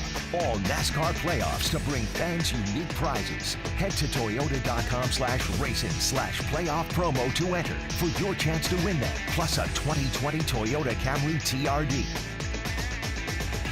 Things are definitely heating up here at the end of stage 2. And Chris Devoto, you're on top of the Mobile One Peacock pit box. You got a great view for all of that. Really do. And the thing is, to get here, remember, there's no tunnel. So once a race goes on, the crossover is closed. You have to take that monster bridge over turn 2. Your teeth actually rattle. I know so many people have their phones out. I want to tell everyone, put your phones away, just experience it. It is incredible. And this final stage, remember, Martin Truex Jr. winning that last stage. Well, 12 drivers this year have gone on to win the race if they won stage 2. Keep that in mind. Clint Boyer also collecting that precious point, finishing 10th in that stage. So we are going to be watching this final stage. Of course, it starts with these pit stops. So crucial because every position, every point matters. We're going to be at a top victory lane, Kyle Petty, Dale Jarrett, and myself, talking to the race winner. Who will it be? That is the question that will be determined in this final stage, these closing 160 laps. But again, it all starts with this so treacherous pit road. We know it's tricky, Marty, and they're coming. Yes. Krista, Martin Truex Jr. and his race team have been tearing up the playoffs. Now 13 playoff points earned. That's incredible what they've done in these first 4 races so far. He said the car won't turn on throttle and they are going to go up. You see that one round on the track bar trying to get it to free up a little bit. The rear tire changer slipped coming around the car. They just got control of the race. We'll see if they hang on to it here, Dave. Kyle Larson's green like clover 42 now to second. How do we keep it that way? They discussed, they agreed to free it up a little bit. Spotlight on his crew as they change 4 tires in Sunoco fuel. What will Denny Hamlin's crew do? The 11 obviously not as good as it was earlier. Wrench goes in the back window. Big adjustment this time for Denny, whose car had gone to the tight side. Now as they finish up, can he gain positions on pit road? Here comes Larson, just a squirt of the throttle there, and Hamlin will come off second. A huge pickup for Denny Hamlin, Larson, Harvick, Eric Jones, and it was the 19 that had the issues, lost the lead.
Miles the Monster and Monster Energy.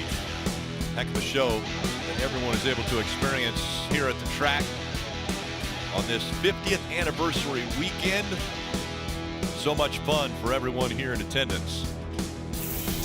Well, maybe so much fun for everybody but Martin Truex Jr. and his pit crew on that last stop. We talk about pit road. It's a team sport. You have to have execution on and off the racetrack. started early with playoff guys. The 88 drops off the jack on the left-hand side, lost a few spots, no damage. But it's not just in the pit box, it's how you enter and exit. The 18 of Kyle Busch was caught for speeding. He goes all the way to the back of the pit. Oh, and here we go right here. The 24 drops his gun, falls, goes all the way around, and okay pit stop, but then too fast exiting for the 24 of William Byron under green. So that was a very costly pit stop penalty for the 24. And then on this last round of pit stops, the 19 of Martin Truex Jr., you saw the tire changer fall, the gun gets switched, he tried to recover, but you see basically the right, the left, you add them up, there's about 4 seconds to one on the right. Total time, that's total time on pit road. But it looks to me like most of it was in the pit box for the 19 car. The only perhaps saving is he'll line up on the outside instead of the inside. Maybe he can get some of the spots back on the restart. Kelly. And a lengthy stop for Clint Boyer as well. He and the 2-car of Brad Keselowski made contact. They had damage to fix on the 14. Here's what he said on the radio. You can see just knocked my front end in. Check the left front, guys. We're passing a sweeper, and like I said, I was trying to cool it off. Didn't have any power, and he swerved real hard to clean his tires up. So you heard Clint say ultimately he felt like they were kind of both at fault for making the contact there. It sounds like they took care of it on Clint Boyer's car. I've not heard any issues since. All right, we've mentioned many times how important it is to earn points in each stage. Martin Truex Jr. with 19, Denny Hamlin 18 points. And again, I think the names that aren't present on here are the ones that are the most important, because if you can't gain points here and you have Talladega in front of you, that's got to be something you're worried about. Field approaching the Geico restart zone. It's Hamlin and Larson making up row one, and Kyle Larson with a great launch on that high line. Behind him, he has the 20 of Eric Jones. Look at Truex climb the hill, trying to get to the outside of the 20 to take a 3 wide, unable to get there. Will he have momentum? Larson, after winning the race off pit road, he's not going to want to relinquish that spot. He knows how important it has been for Denny Hamlin all race long. We'll see if Denny Hamlin will have anything for him early in this run. Everybody on the bottom is Brad Keselowski trying to make that outside. Truex gets real tight back there in the middle of 1 and 2. Harvick to the inside. Truex was real close to that 20 car. Lost the bottom. Looks like he's going to be able to fight this 4 off. Oh, he's still there. Harvick not going away easy here. Martin Truex Jr. has to be frustrated. Yeah, it's a tough situation. That top is good for a couple corners, Steve, on the restarts when everybody's tight on the inside and creating dirty air for each other down there. But once it gets thinned out, the bottom starts to move. Truex loses a spot. He just knows, right? It took half the race, Jeff, for him to take control of the race. 200 laps to get in front of the 11, and then a bad pit stop. I'm sure he's not blaming the pit crew, but he's frustrated, right? That pit stop has cost him the control of the race, Marty. Yeah, frustrated, restarted 6, jumped up to 4th almost immediately. And then what happened? He said he got on the splitter running that high groove, so that's why he lost all those spots. Now back to 5th, but Truex, you're right, desperately trying to get back to the front. Larson, Hamlin, Eric Jones, Harvick, and Truex, the top 5. Bowman, Blaney, Keselowski, Johnson, and Kyle Busch, the top 10. That was Truex saying, I could have had the 20, but I was afraid he was going to run me in the wall, guys. So also knows what kind of car he has with 148 to go. Not quite time to push an issue like that. Yeah, I think he's got a great car, but he's also got some fast cars in front of him. They're just not going to be that easy to pass. We saw, like you said, how long it took him to get to that 11 car. That took 2 stages.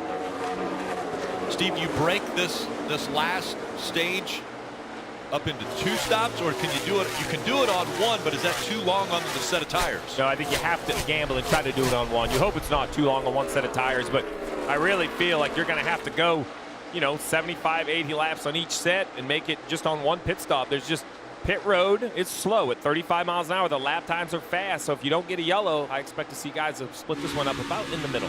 Heard that report from Kelly about the 2 and the 14 making contact. Well, Brad Keselowski's in 8th. Clint Boyer down to 13th, and here's Kyle Busch. Remember, he was not far from going a lap down just a little bit ago, and he's had all types of issues today, but right now battling in 10th position. Brad Keselowski in front of Jimmy Johnson. There's Kyle Busch. I don't know what kind of result Kyle will get out of today's race, but I think that team has to be concerned, I think, about their lack of speed overall compared to their teammates. They got two teammates who've been running up front all day long. It's just puzzling to see this 18 team. I wouldn't say this is struggling for most teams, but for them, I would consider it underperforming. Yeah, I think expectations are a little bit higher with Kyle, especially the way he started the season. 4 wins early, and you thought, okay, things are going well for Kyle, and then he's been winless for quite some time.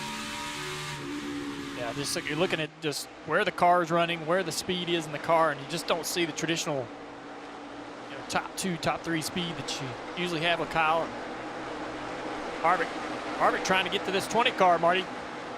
Hey, Junior, what happens when you're a driver and you get a little frustrated? You get angry behind the wheel, right? It's hard to pass out here at Dover Day. Well, evidently something just happened between Brad Keselowski and Jimmy Johnson. Jimmy came on the radio and said, all right, you better tell Brad to hang on. This is going to be fun. And then Cliff Daniels radioed to him and said, hey, just remember, they have a lot more to lose than we do in this race. So let's keep an eye on that 48-2 battle. Some of that Jimmy Johnson talking about a few weeks ago, he made a comment, look, I'm not in the playoffs, but the people that are, I'm not going to let them take advantage of me. And they will. Like when you're in the playoffs and you're racing the guy that's not, you're going to do things to him that you wouldn't normally do because you're like, hey, man, you got nothing to lose, and I got a lot to gain, and that's what you do. You get taken advantage of. So Jimmy Johnson was public saying, I am not going to put up with it. To that point, Jeff, Jimmy in the media center said this week, yeah, I'm kind of tired of those playoff drivers running me the way they've been running me. So here's my system.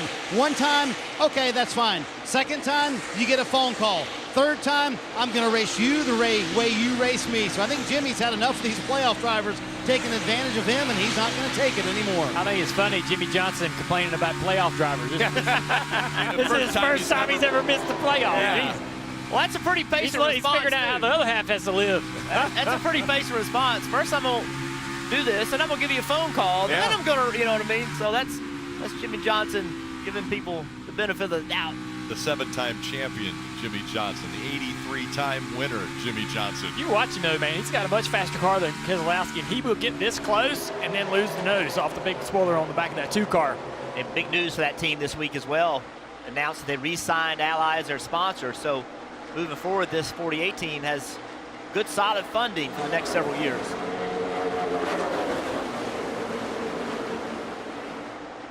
You're not going to miss a thing. Kyle Larson up front at Dover as we go NASCAR nonstop.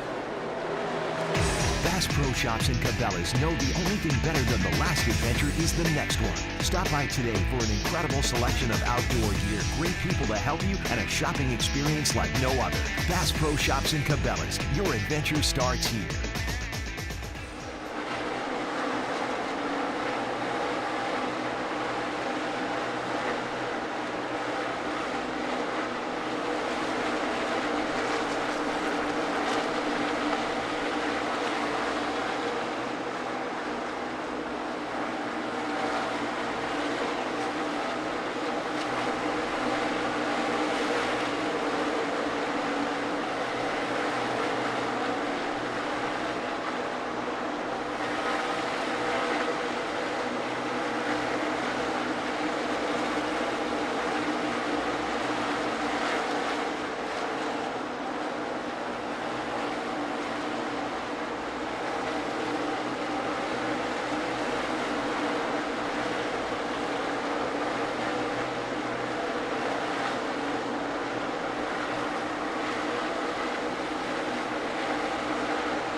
All day long at Dover International Speedway, playoff drivers have been experiencing trouble, and now it's Denny Hamlin's turn. He just radioed his crew. I think it's blowing up. They monitored it for a couple of laps, but Denny is sure that the engine is failing on the 11 car. He's led 219 laps today, Rick, but it looks like it's going the wrong direction. Yeah, he has been the dominant car in this, the Drydene 400, but it now looks like another playoff contender could have issues. Maybe those playoff, or excuse me, the stage points that he earned could be the savior today for Denny Hamlin. They could. Be in a golf league or something like that. Just keep rolling. Tell them to keep going, because on timing and scoring, it's yet to show up at all. Lap time right there, fastest car on the racetrack, Denny Hamlin. So obviously I believe what he's saying, that something is amiss. It doesn't sound right.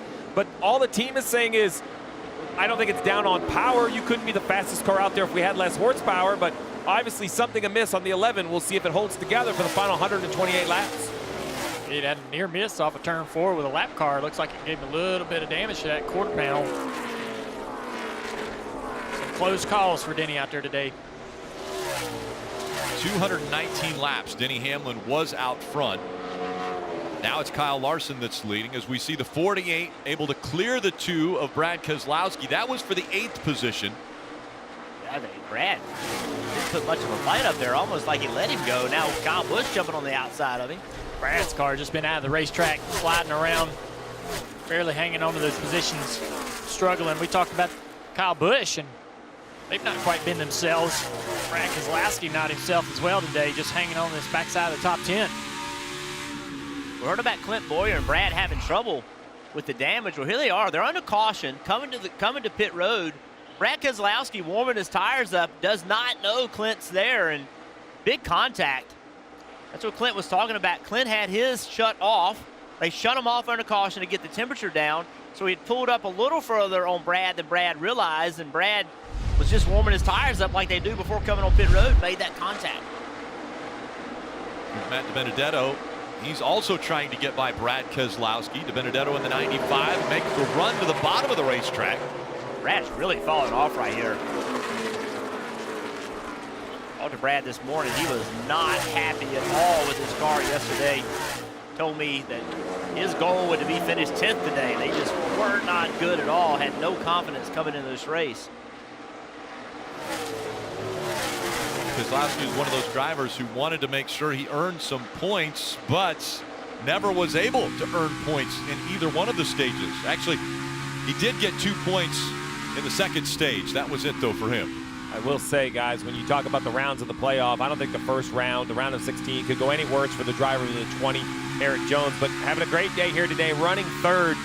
But mechanical issues, a bunch of issues eliminated this 20. Didn't even really get a chance to fight to try to advance. So I think he's out here kind of saving a little pride right here, right? Wants to prove that, you know what, bad luck might have eliminated us from the playoffs, but we deserve to be in it. He's going to go out here and continue to race. And, Jeff, you had an interesting take on this, right? You said, I think the 20, is the 19, is he going to get to the outside of the 4? He is. You said that you thought the 20 should race like he's still in the playoffs to try to learn as much as he could. 100%. Put themselves in a situation. See, Truex is going to make this pass on Harvick. But I think this young team, they could put themselves in a situation where they can learn what it's like to be in this playoff battle. Just make up points like where you think you would have been, and just go and race just like you would be if you were in championship battle. The reason that pass even happened right there with Kevin Harvick is because he's been faster than the 20, and he's been riding behind him right there and getting tight. And a 19 was actually up the racetrack, running a higher groove, creating momentum, and gaining on those guys in clean air. And Harvick not able to move to the high side for whatever reason to be able to try to get around the 20 of Eric Jones. Now the 88's creeping into the picture as well. Alex Bowman's running really high up the racetrack. Oh, watch him over here 1 and 2. Watch what he does. Enters the corner really high, uses all of the racetrack, and then he turns. Runs off the corner a little bit lower. Ooh, big run. Yeah, didn't do it that time, and it actually hurt his exit. He's been turning early and getting down kind of the middle of the racetrack. Right around this lap on tires, we start to see guys move up the racetrack and make time there. They're not able to make that time on new tires, the bottom being just the quickest route around. But once these guys, I mean, they can't do anything running behind each other. They're not going to drive up there to the back of each other because of the rear spoiler on the car. So they have to get out from behind each other and run that high line, and we start to see that happen. Jones to the high side. I think that's going to create an opportunity for Truex up there. Trying to get by Matt Tiff. Yeah, he's trying to go to the high side of Matt Tiff. He's going to be able to make that pass. Truex not able to get around Jones, but Jones way to the top. Truex down low. It's interesting, like Eric Jones said, hey, I like it up here. My car feels good, but how will he race his teammate? Well, we're seeing right here, they're going to be aggressive. Again, Eric Jones not in the playoffs. Martin Truex Jr. is in the playoffs. I think he let him go right there. I really do. He had the momentum. Look, he's down the race straight away off the wall. And Junior, he just told his spotter Clayton Fuse to say, hey, go to the 20 spotter, say, hey, come on, man, don't mess with me here. Look at 88. Oh, man, that was almost close one there with Harvick and the 88. The 88 on the right rear quarter panel. Smart decision, though. 88 Alex Bowman could have just drove it in there. I got the spot. Instead, he didn't. He lifted, waited to fight again on the next corner, and still made the pass without having to push that issue. Right here, Alex Bowman has a decision to make. Can I drive it in here? Nope, I'm going to lift a little bit. Harvick doesn't know I'm here. Smart move. So now Harvick has lost 2 spots. Here he lift off that throttle. Yep. Harvick's lost a couple spots, and now the 88 trying to get by the 20 of Jones, Dave. And that's a great battle. They made a good adjustment on that last pit stop. That car was free in and off the corner and needed a little more center turn, and so they went to work on it. The 88 is fast. Things heating up right now. 3rd, 4th, and 5th as we go NASCAR nonstop. Larson still up front.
Next Sunday, you can experience the new Talladega Garage Experience with Garage Bay access, value price concessions, free Wi-Fi, a kids zone, social areas, more. All you have to do is go to NASCAR.com/tickets to get your tickets to that race. And not only are you going to have fun in the infield and outside the racetrack, but the racing on the track is amazing. I was pretty fired up to see what they did here at Dover, that brand new Cup garage. You see here Kevin Harvick get out of the gas a little bit. Beautiful. Down there in the middle, 1 and 2, brand new building, reinvesting in the racetrack. Talladega next week. So many upgrades for the fans. We'll have to look forward to, not even mentioning what's happening on the racetrack. Great experience. Look at that right there, that right hand, working that right hand out. Like, you know, I don't know, I'm not going to say it's cramping, but it almost gets maybe a little sore from just grinding on the wheel here so much. I imagine there's so much corner speed here. They got a kung fu grip on the steering wheel, and their hands can't cramp up over the long run. I like that kung fu grip. Oh, yeah. White knuckled. Well, I'll tell you who's white knuckled is Kyle Larson. Out by 5 seconds. I mean, he is 5 seconds in the lead over Denny Hamlin. He is 5 seconds in the lead over Denny Hamlin, but the car, if I am the 42 that I'm watching, that I'm deciding if I'm going to adjust against, is the 19. He is so fast. He's closed in on the 11 and 3rd. Marty? Steve, another playoff driver with problems. Ryan Blaney says he has no brakes. They're going to come to pit road here. He asked him, what do you want me to do? I literally have no brakes. Maybe we've knocked off a line or something. And now Jeremy Boland's telling him to try and stop it here in the stall if he can. If he can't, now they're telling him to coast to a stop here to see what they're going to do. But they're going to have to go to the garage. Blaney thinks they may have knocked a line off. He literally has no brakes. You see him get to a stop there, going underneath the hood to see if they can diagnose the issue. When they came to pit road, they were +7 above the cut line. And you hear Jeremy Boland say, take it to the garage. Another victim of the Monster Mile here. So many playoff guys in trouble. Ryan Blaney now added to that list. What a tough break for Ryan Blaney and this team. If you're wondering at home, he had no brakes. How did he stop it? Simply put it in gear and shut it off. I mean, that's how you have to stop a race car where it has no brakes. Unfortunately, I have a lot of experience with that. Was having such a nice day, too, running inside the top 8 in a track that he doesn't love coming at. He really says, you know what, I struggle there. But he came in here, I think, with the right attitude, just kind of take what the monster would give him. Unfortunately, the monster took more than it gave this week. Got 4 points through stage 1 and stage 2. If this is something that they can fix relatively quickly, I mean, when I say that, within maybe 15 laps, he could still be in front of a few drivers and get a little bit better of a finish position. Yeah, so just let's remind everybody, if you have an issue that is not accident related, if it's mechanical, you are allowed to repair mechanical issues. That's why we saw Joey Logano go to the garage and come back out. And now Ryan Blaney. I think this is really, if you're Chase Elliott and Joey Logano, not that you want to wish bad things on anyone, this 12 having an issue is kind of a break, right? This is one guy that was clearly outrunning you, and he's going to have a little bit of a poorer finish because of it. Kyle Larson has the 5.2 second lead over Denny Hamlin. Martin Truex Jr. running 3rd. 4th is Alex Bowman. Harvick in 5th. Let's get a few updates as we have under 100 laps to go. We start with Dave. And Rick, something you alluded to when Kyle Larson took quote-unquote control of the race. He's out front now. That's where they want to be, and they talked about it on the radio. There hasn't been a lot of green flag passed here, so I feel like we get a good restart here.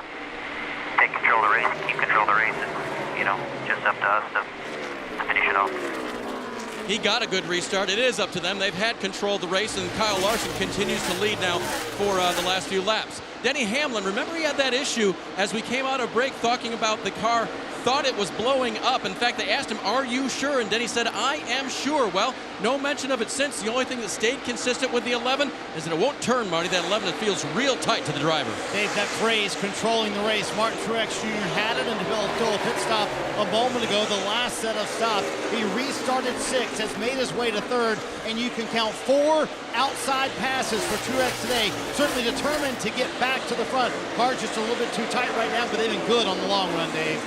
Alex Bowman still very good in the 88 car. One of the things that Greg Ives, his crew chief, told me was it was nice to finally be working with cars that are working well. Remember, they had to try so hard with a car that wasn't handling well at Richmond. That didn't work out well. But the Roval and now here at Dover, the 88's been good, and they're just fine-tuning on it. Kelly? Then you'll see the 95 of Matt DiBenedetto, who has worked his way up to the 6th position. Now, this is a team fighting for top 20 in points. If they can do that, not only is it a bigger payout at the end of the season, and now we see Martin Truex Jr. making a move for 2nd. Yeah, Kelly, the 19 was following in the tracks of the 11, but the last couple laps, he moved up 1 lane, a little bit cleaner air. And we keep saying it's tough to pass. We hear drivers it's tough to pass. Well, guess what, guys? A better car, you can pass. Because Martin Truex Jr. just did it. You talk about options, Dale Jr., he moved up, found a little clean air, rolled to the quarter panel of the 11, easily cleared him. Now he has his sights set on Kyle Larson. Unfortunately for Truex, 5.5 seconds to Larson. Well, and I think right now you have the top 2, the 2 best cars on the racetrack running 1 and 2. So we'll see how Martin Truex Jr. is compared to that 42 if he can close the gap. It's 4.5 seconds now. It was a 5-second gap between Hamlin and Larson. We'll see if Truex Jr. eats away at that lead. Look at that last time by. Truex a 23.72, Larson a 24.13. So it's really not about lap time, whether who's a little quicker. It's about traffic. Who's going to be able to get through lap traffic or get caught in lap traffic and cost them a lot of time. That lead could go away very quickly. One thing we've seen with Truex, and I think could be an advantage for him, is that his car still drives well when he changes lanes. When he jumps up to the outside, when he catches a lap car, he's not just committed to running the bottom. He's able to run where the other guy in front of him is not, and that could be an advantage finding his way through this lap traffic. Well, you mentioned traffic. We just showed you a lot of cars between the 42 and the 19, but they still all need another set of tires and fuel. Rick, you guys talk about how hard it is to come to pit road. Jeff, yesterday in the Xfinity race, the 98 was controlling that race. He came to pit road a little over-conservative, lost a lot of time. We'll see how the veterans here in the Cup Series do it later today, Marty. And that is now 5 outside passes for Martin Truex Jr. You guys are right. He's making that outside line work. You guys speculated a little earlier that Kevin Harvick might be a little bit too tight. The team would love to know that because they also still have those radio issues they've had all day long. When Harvick talks, it sounds like this. I think I got most of it. Your radio's really bad. So under green, that's all the information they get from Harvick. Steve, you'd love a lot more. He's able to download them under caution, but that's all they get under green. I would love a lot more information. Now, there's been a few races in my career. I just assumed the radio not work because I couldn't seem to fix it. But as good as the 4 is, I'm sure Roddy Childers would love the information. 4.7 seconds separating Larson and Truex Jr. Go NASCAR nonstop.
Green flag pit stops underway here at Dover, and that's the 14 of Clint Boyer finishing up. He thinks that the damage he sustained when he and the 2 of Brad Keselowski connected has affected the handling of his race car. 4 tires for him, and now you see the 2 of Brad Keselowski also make his way down pit road. He's had a car that's just been a little bit too tight throughout this race, and he has a little bit of fender damage too, but they're not going to have the time to fix that.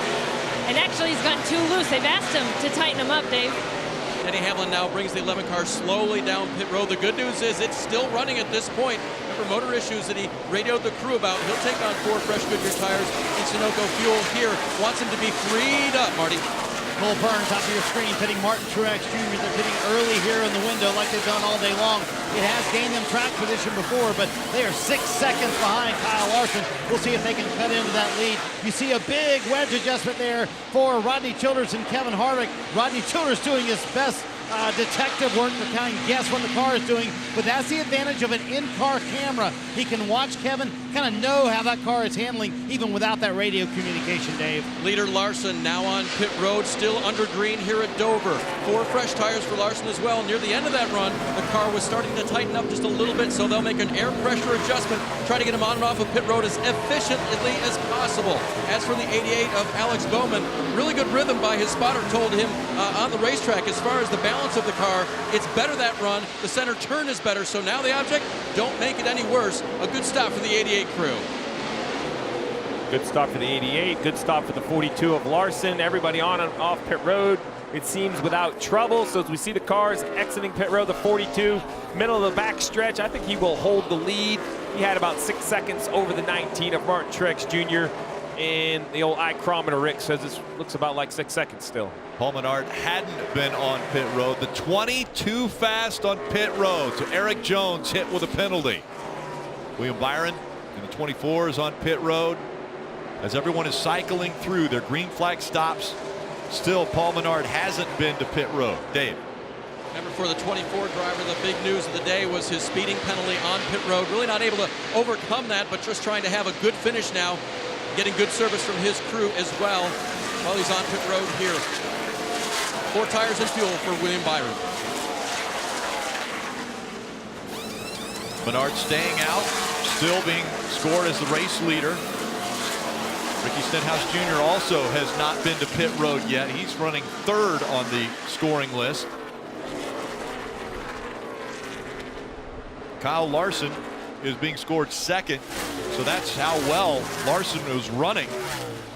Larson and Truex Jr. the only 2 that are still scored on the lead lap, even with others that haven't come to pit road yet. I think we talked about it earlier. Kyle Busch back in 8th place, not the speed that we normally would expect to see from Kyle Busch, but going into the race, just weren't happy at all with their car. And this is one of those days, Steve, that you got to claw out, right? And they've done that. Kyle Busch and his team have done a good job on a day where they're not as good as you would expect them to be. They're sitting there in 8th place. And these are the kind of days you have to have when you're racing for championships. They're not always going to be great. When they're not great, just keep digging, keep fighting, and get something out of it. Yeah, sometimes they're flashy when you leave Miami and say, oh, we won here and we won here and we won here. Other times, it's races that the fans may not even have noticed that you feel the best about. As we go back to the 42 car, he's in some heavy traffic, which I think this could be the opportunity for the 19 to try to run him down a little bit. But William Byron did a nice job on and off pit road and stayed in front of the 42. Why that will matter is as it cycles through, you know, the 24 is trying to save some laps here. He had that penalty earlier. He just needs a yellow for things to kind of go his way. Paul Menard has come to pit road now, so that will put Larson back up front. The gap between Larson and Truex Jr. was 5.8 seconds. It looks as though it's going to be about the same when Larson takes the lead back over again.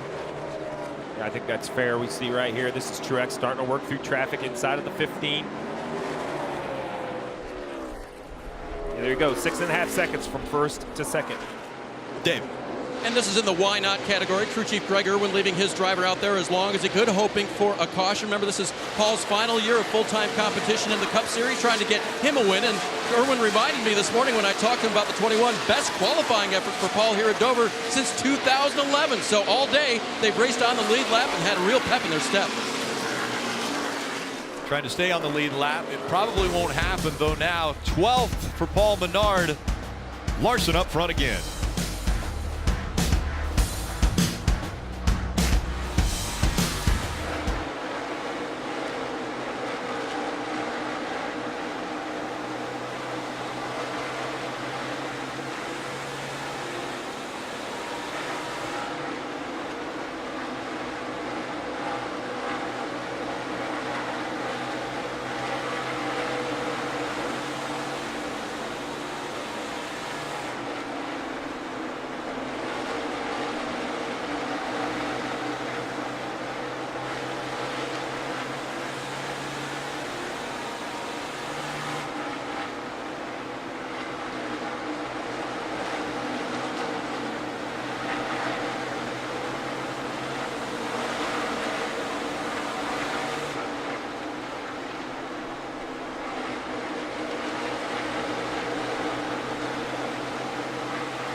Team Toyota drivers and athletes are pairing up. All NASCAR playoffs to bring fans unique prizes. Head to toyota.com/racing/playoff promo to enter for your chance to win them, plus a 2020 Toyota Camry TRD.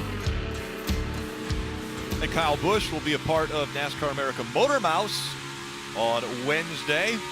And always fun to have Kyle Busch a part of that show because the callers can call in, chat with him, get his opinions on things going on in the sport. And he's one to give his opinion. I will say, the last time he was on, I thought, well, he'll put a filter on a little. No filter. Same Kyle Busch. Love it. Yeah, the ones that the fans love and the ones that fans hate. Great run today for Matt DiBenedetto. He's all the way up in 7th place. And I'm surprised by that. He's got some great runs, top 5 finishes, but most of those have been at the road course this year. He's really not shown out at the ovals with top 5 finishes or top 10 finishes, but I think this team has really gained a lot of momentum the second half of the season. He's also got a great deal for next year going in the Wood Brothers car to be excited about. He wants to end well with this team. He's got a great relationship with this program and these people here. And that 21 car is running well also today. Paul Menard running 12th. He's been top 15 pretty much all day long. Kelly. I was talking about this 95 team earlier and competing for top 20 in points, and not only is it about the payout, but it's about getting invited to Goodyear tire tests next year, which would be great for the team and for Toyota in general, since the only other Toyota team is Joe Gibbs Racing. So that's big. When I talked to Matt about his car today, he said it was uncomfortable to drive, but had some good speed in it. I think another driver's decided to see that 95 run well, Christopher Bell, who's going to be driving it next year. How about Alex Bowman? Alex Bowman, great job last week transferring into this round of the playoffs, and then today coming with game, running at 4th position, tracking down Denny Hamlin. We've seen all day long Alex Bowman been willing to put his car up in this area of the racetrack. Most people haven't been willing to go there. See what kind of run it gets him on this corner exit. Looking for some clean air, trying to get by that 11 car. He knows that's a point.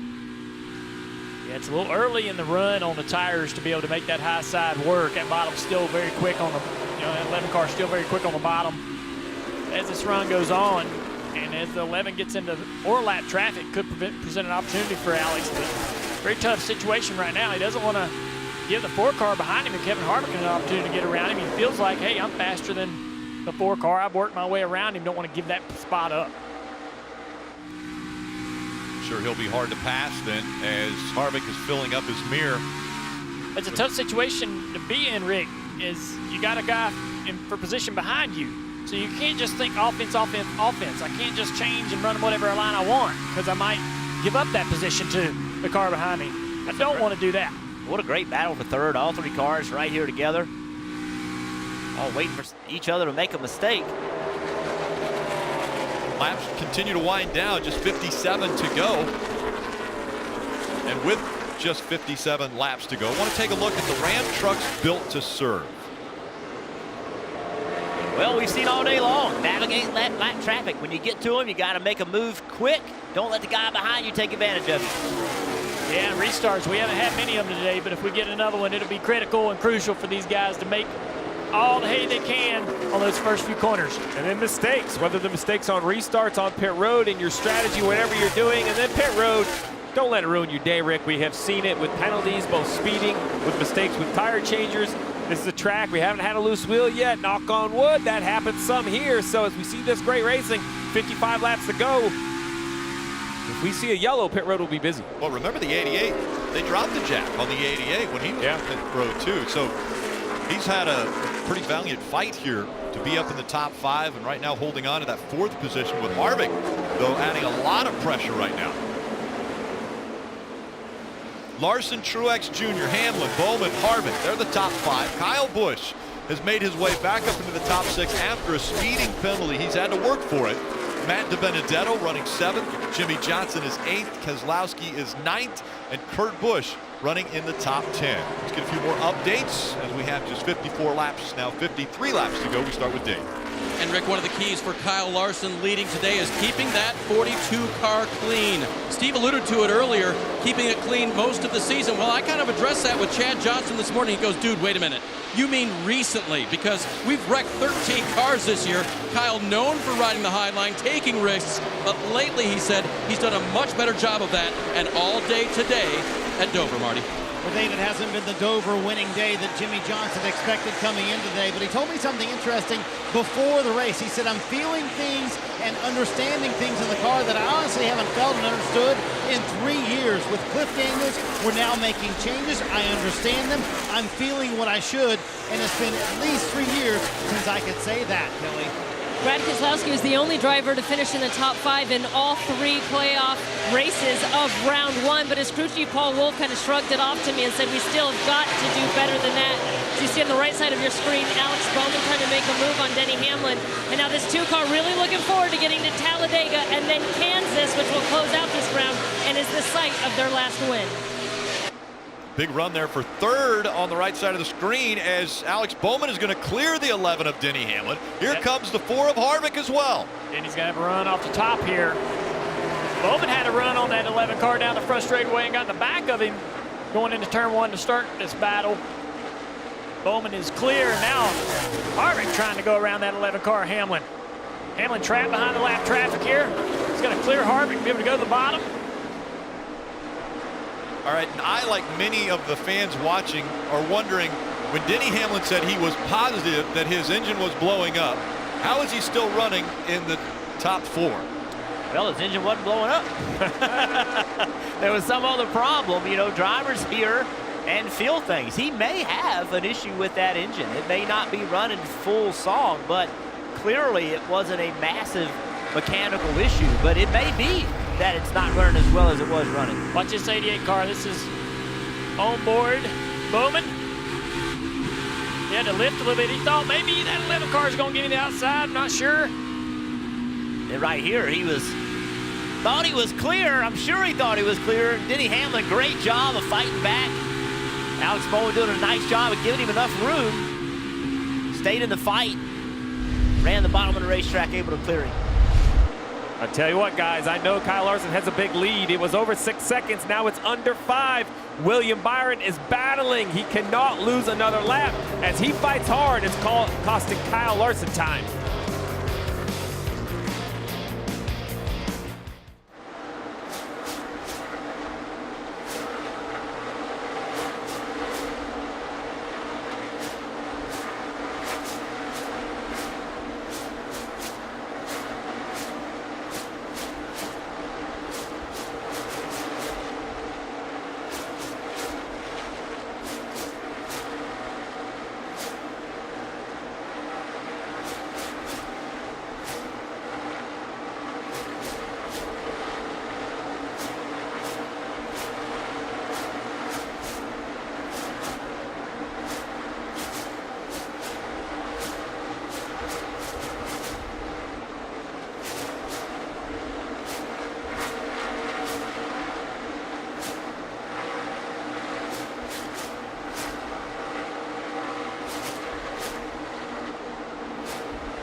It's the Monster Energy Cup Series playoffs from Dover, and the lead is heating up. Kyle Larson just can't get through this traffic, and that's allowing the 19 of Martin Truex Jr. to close the gap. 6 seconds, a handful of laps ago, under 2 seconds now, and he's still battling right here with Clint Bowyer. It's underneath the 14, and he tries to get by. Clint Bowyer is the last car in the lead lap. He has to race him, and he squeezes him down. The 42 gets out of the gas, and Truex sees that. He is coming in the 19 car. That lap alone cost him a whole second. Now look at this, 3 wide.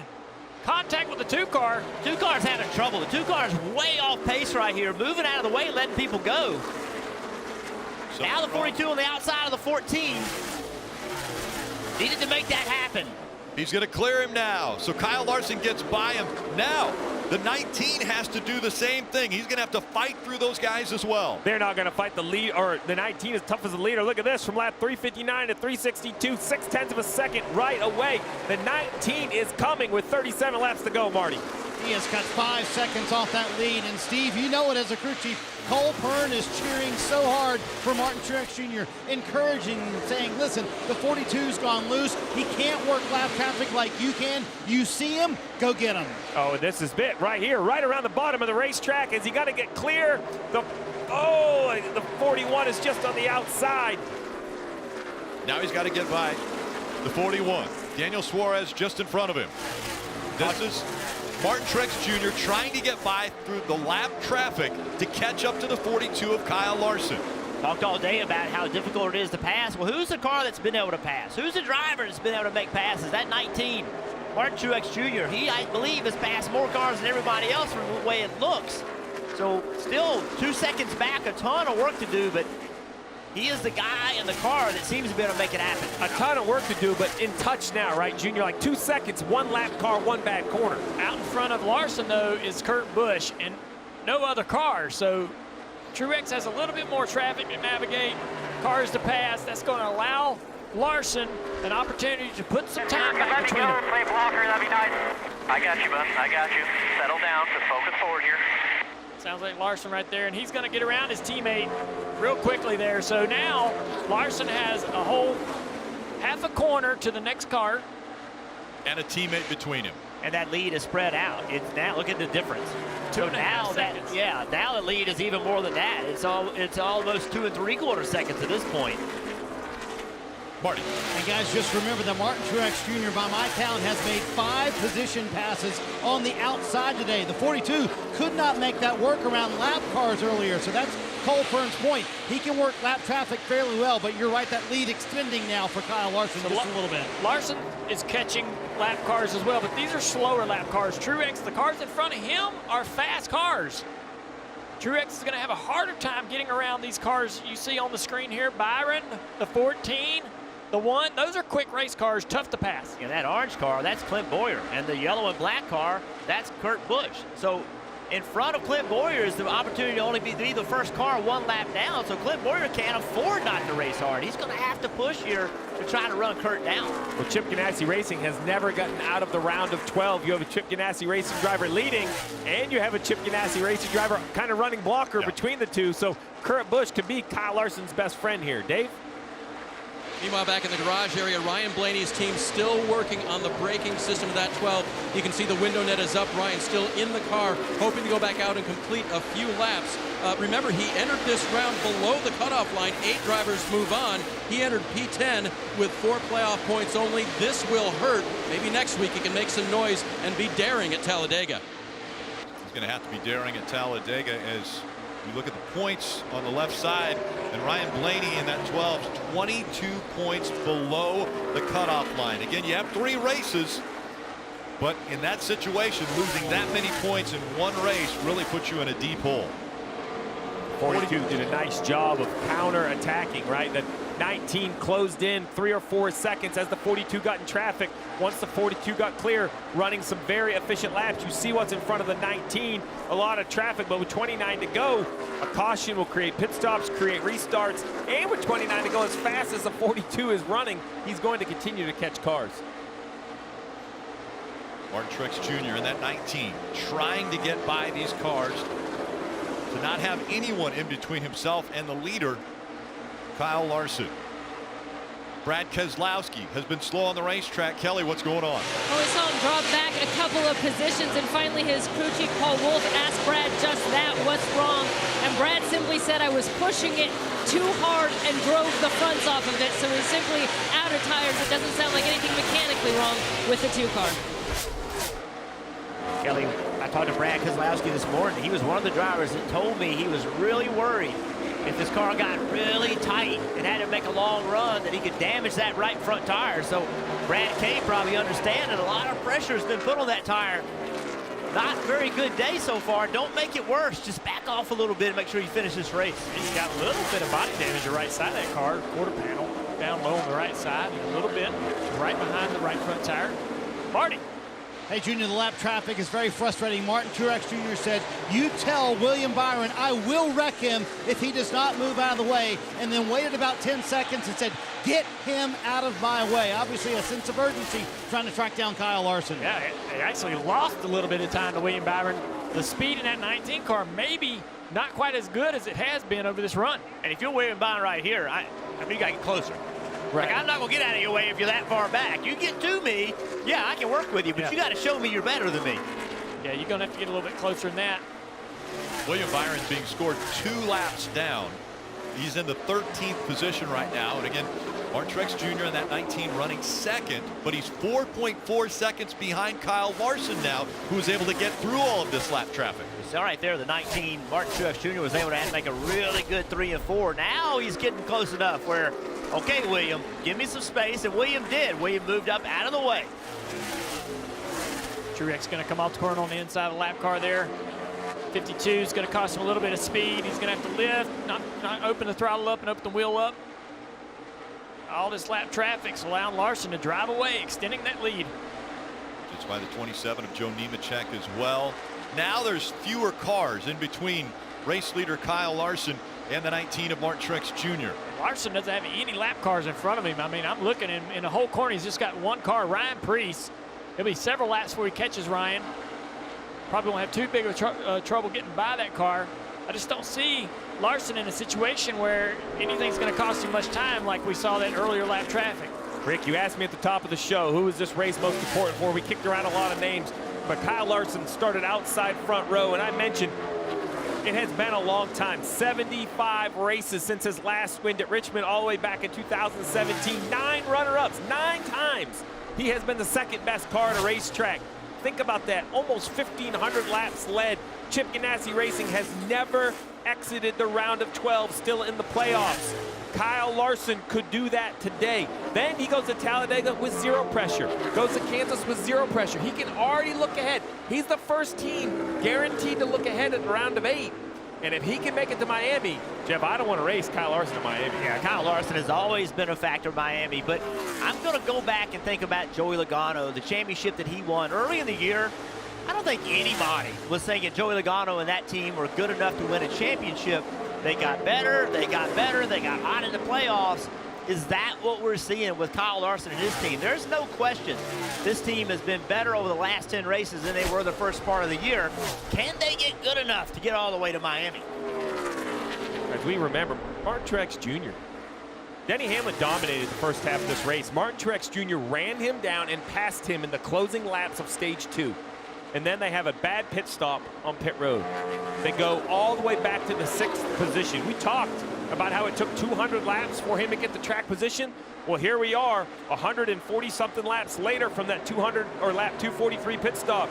And he has recovered, but only up to 2nd place. If the 19 doesn't win this race, they're going to leave here wondering what could have been. I really think if this car would have kept the lead, it would have been tough. And it was right here. The tire changer falls and the gun switches. Just an accident, not a mistake. It happens. Look at all the spots lost. Right there, lost control of the race. He recovered. We knew it was going to be difficult. Lost spots on pit road means lost spots on the racetrack when you restart, and he just wasn't able to recover as quickly as he would have wanted to. And now running second, 4.7 seconds behind Kyle Larson. Now just 16 laps to go here at Dover. What an incredible job, though, by that left rear tire changer. Oh. I mean, he went down. I mean, he went down hard. And as you said, I mean, he popped right back up. Just when he fell, it switched the gun, and it took, it's spinning the wrong way. But What a great recovery by him. That could have been much worse than it was, Marty. Yeah, and that's veteran tire changer Lee Cunningham who was able to make that recovery. And that's a great point, Jeff. And the little subtlety you may not notice when he fell to the ground there, when he fell to the ground, it actually changed the position of the gun. So when he put the gun on there, it was in forward, not reverse. So quick for him to notice. It could have been a lot worse, but credit to Lee Cunningham. That could have been a situation where they fell out of the top 5. They only fell from the lead to 6th. Marty, obviously, we praise him for what he's able to do, but he's going to kick himself because these athletes on pit road, they want to be perfect on every single stop that they do, and that pit stop wasn't perfect. And right now it might mean that Martin Truex Jr. won't win this race because of that. Well, with 13 laps to go, we just mentioned it has been a long time for Kyle Larson, 75 races. But let's remember how he won that race. It was the night race at Richmond. He did not have control of the race. He was not leading. A late caution comes out. The 42 beats, guess who? Martin Truex Jr., who was the leader of the race off pit road. That late restart secured the win for Kyle Larson with 12 laps to go at Dover. Still 12 miles. A lot can happen in 12 miles. Can he celebrate today? That will be the question. When I talked to him earlier today, I said, how's your car? You thought it was really good in qualifying. You were so close to winning the pole and almost getting the track record. Denny Hamlin got it. He said, you know, we thought our car was okay, but we had to work on it quite a bit to get it to this point. Well, they have done the right things to this car as now Kyle Larson inside of 11 laps to go. A little bit slow there for the 0-0 of Landon Castle. He's got an issue on the front stretch. Cars are going by. Will he get back around, or will this bring a yellow out? Very hard track to get out of the way on. We'll see if he gets down and out of the line, out of the groove, down the backstretch. He'll go at that very slow pace. Leader's going to be coming. Then we'll get to the Jam that bottom. car here. Here, motor problem with that 0-0. I was thinking we're quite a ways deep into a tire run here, Steve. If there's any possibility of a yellow, I think it would have to come from someone shredding a tire. Yeah, and it could happen. I mean, it's 142 green flags lap run here. They have just over 70 laps on this set of tires since the last pit stop. Truex Jr. was hoping. It didn't happen there. Under 9 to go. I'm sure he sees debris out there for sure. That's it's all everywhere. over the racetrack. Yeah, And oil, and oil. Yeah. It's only 2.8 seconds now, the gap between Larson and Truex Jr. And listen, in front of the 42, there are some cars. I'm not sure if they'll come into play, but we saw earlier in 3 or 4 laps, a big chunk of time. So if you're Kyle Larson, you just want everybody to run the lane you think they're going to run. Stay out of your way. If you're the 19, you're hoping somebody holds him up for a couple. Well, you're hoping that everybody gets out of your way too, so that you can close that gap. He had a little bit of trouble there with Ty Dillon as well as Ryan Priest. There's the gap between 1 and 2 now. 7 laps to go at Dover. He's chopped it back down to 3 seconds. Pretty impressive to see the speed in that 19 car, but just, I don't know, it's just not enough. Larson's doing a great job of managing that speed in that car and getting around this lap traffic. Kyle Larson has always been good at this racetrack. 2 times already he has finished second, but never has been to victory lane here at the Monster Mile. He doesn't have a lot of traffic here in front of him. Well, Kyle was concerned about his car. He said, hey, I know it looks good on paper, Jeff, you mentioned this, but I don't think it's going to be that good on the long run. Well, here we are, back-to-back long runs, and he's been able to hold the lead. I think this 42 was either a little better than he thought, or he's just doing a great job of working around the racetrack. Here we go, though, Rick. This is that traffic. The 21 is in front of him with 5 to go. Will that be enough for the 19 to make an attack? How difficult will Paul Menard make it? It ain't gonna happen that lap. No time gain. Truex caught 2 lap cars side by side off of turn 4. Cost him a lot of time there. Yeah, the 21 car, Paul Menard, even though he's not as fast as the 42, he's not drastically slower. So even if he holds him up a little bit, it's not going to be enough. 4 laps to go. Truex has to have a major problem for the 42 going to catch him. Yeah, you see Menard get out of the way. He's been there before. Now, 8 cars on the lead lap. Jimmy Johnson, the last car on the lead lap, running in the 8th position. Past the start-finish line. 3 laps to go at Dover. It's been 75 races since Kyle Larson was able to celebrate a win. 2.5 miles for the golden ticket. Automatic advancement. Pressure off. heading to Talladega. And the Golden Trophy. Oh, yeah. Miles the Monster Gold on this 50th anniversary. Now 2 miles to go. He's one of those drivers I felt like had to step up, separate himself from those other guys in the bottom of the list. He's going to do that today if he can get to this checkered flag. Fighting now to get to the white flag. Out of 4. They'll show him the white flag. 1 lap to go. Presented by Credit One Bank.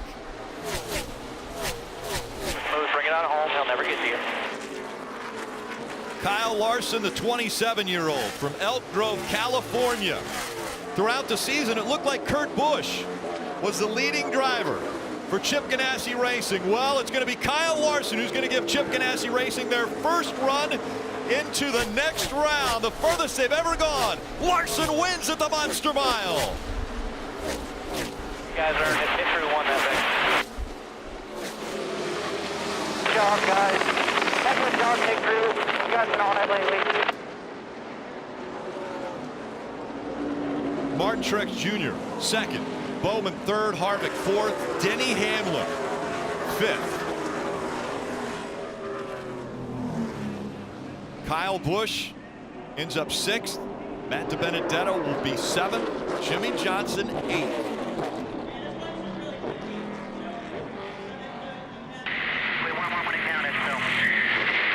Good job. Way to stick with it all day. Big group. Awesome job. Way to fight all year long. Come back here and win on that race. Pretty awesome. 6 career wins for Kyle Larson. This one probably the biggest of his career. His first win in the playoffs and his first win of 2019.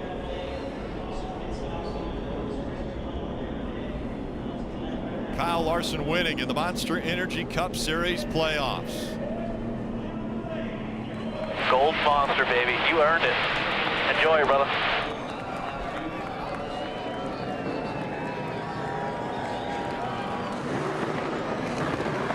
Four-leaf clover worked for the 42 team. This victory fueled by Sunoco. Fuel your best, and Kyle Larson was the best today.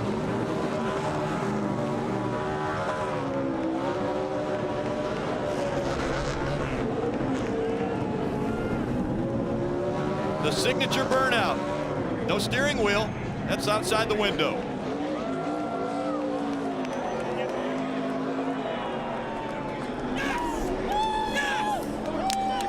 Drew waiting to celebrate with young money. Kyle Larson.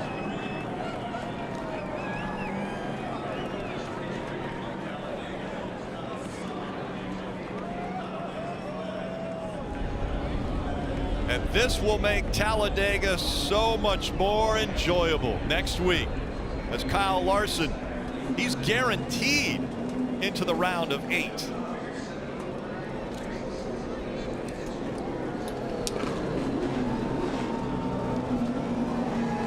And Marty's with it.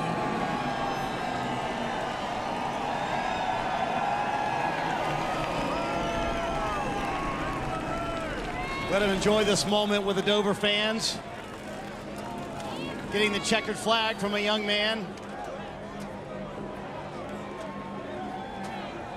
What a time to end a 2-year winless streak for Kyle Larson. And I think Chad Johnston put it best.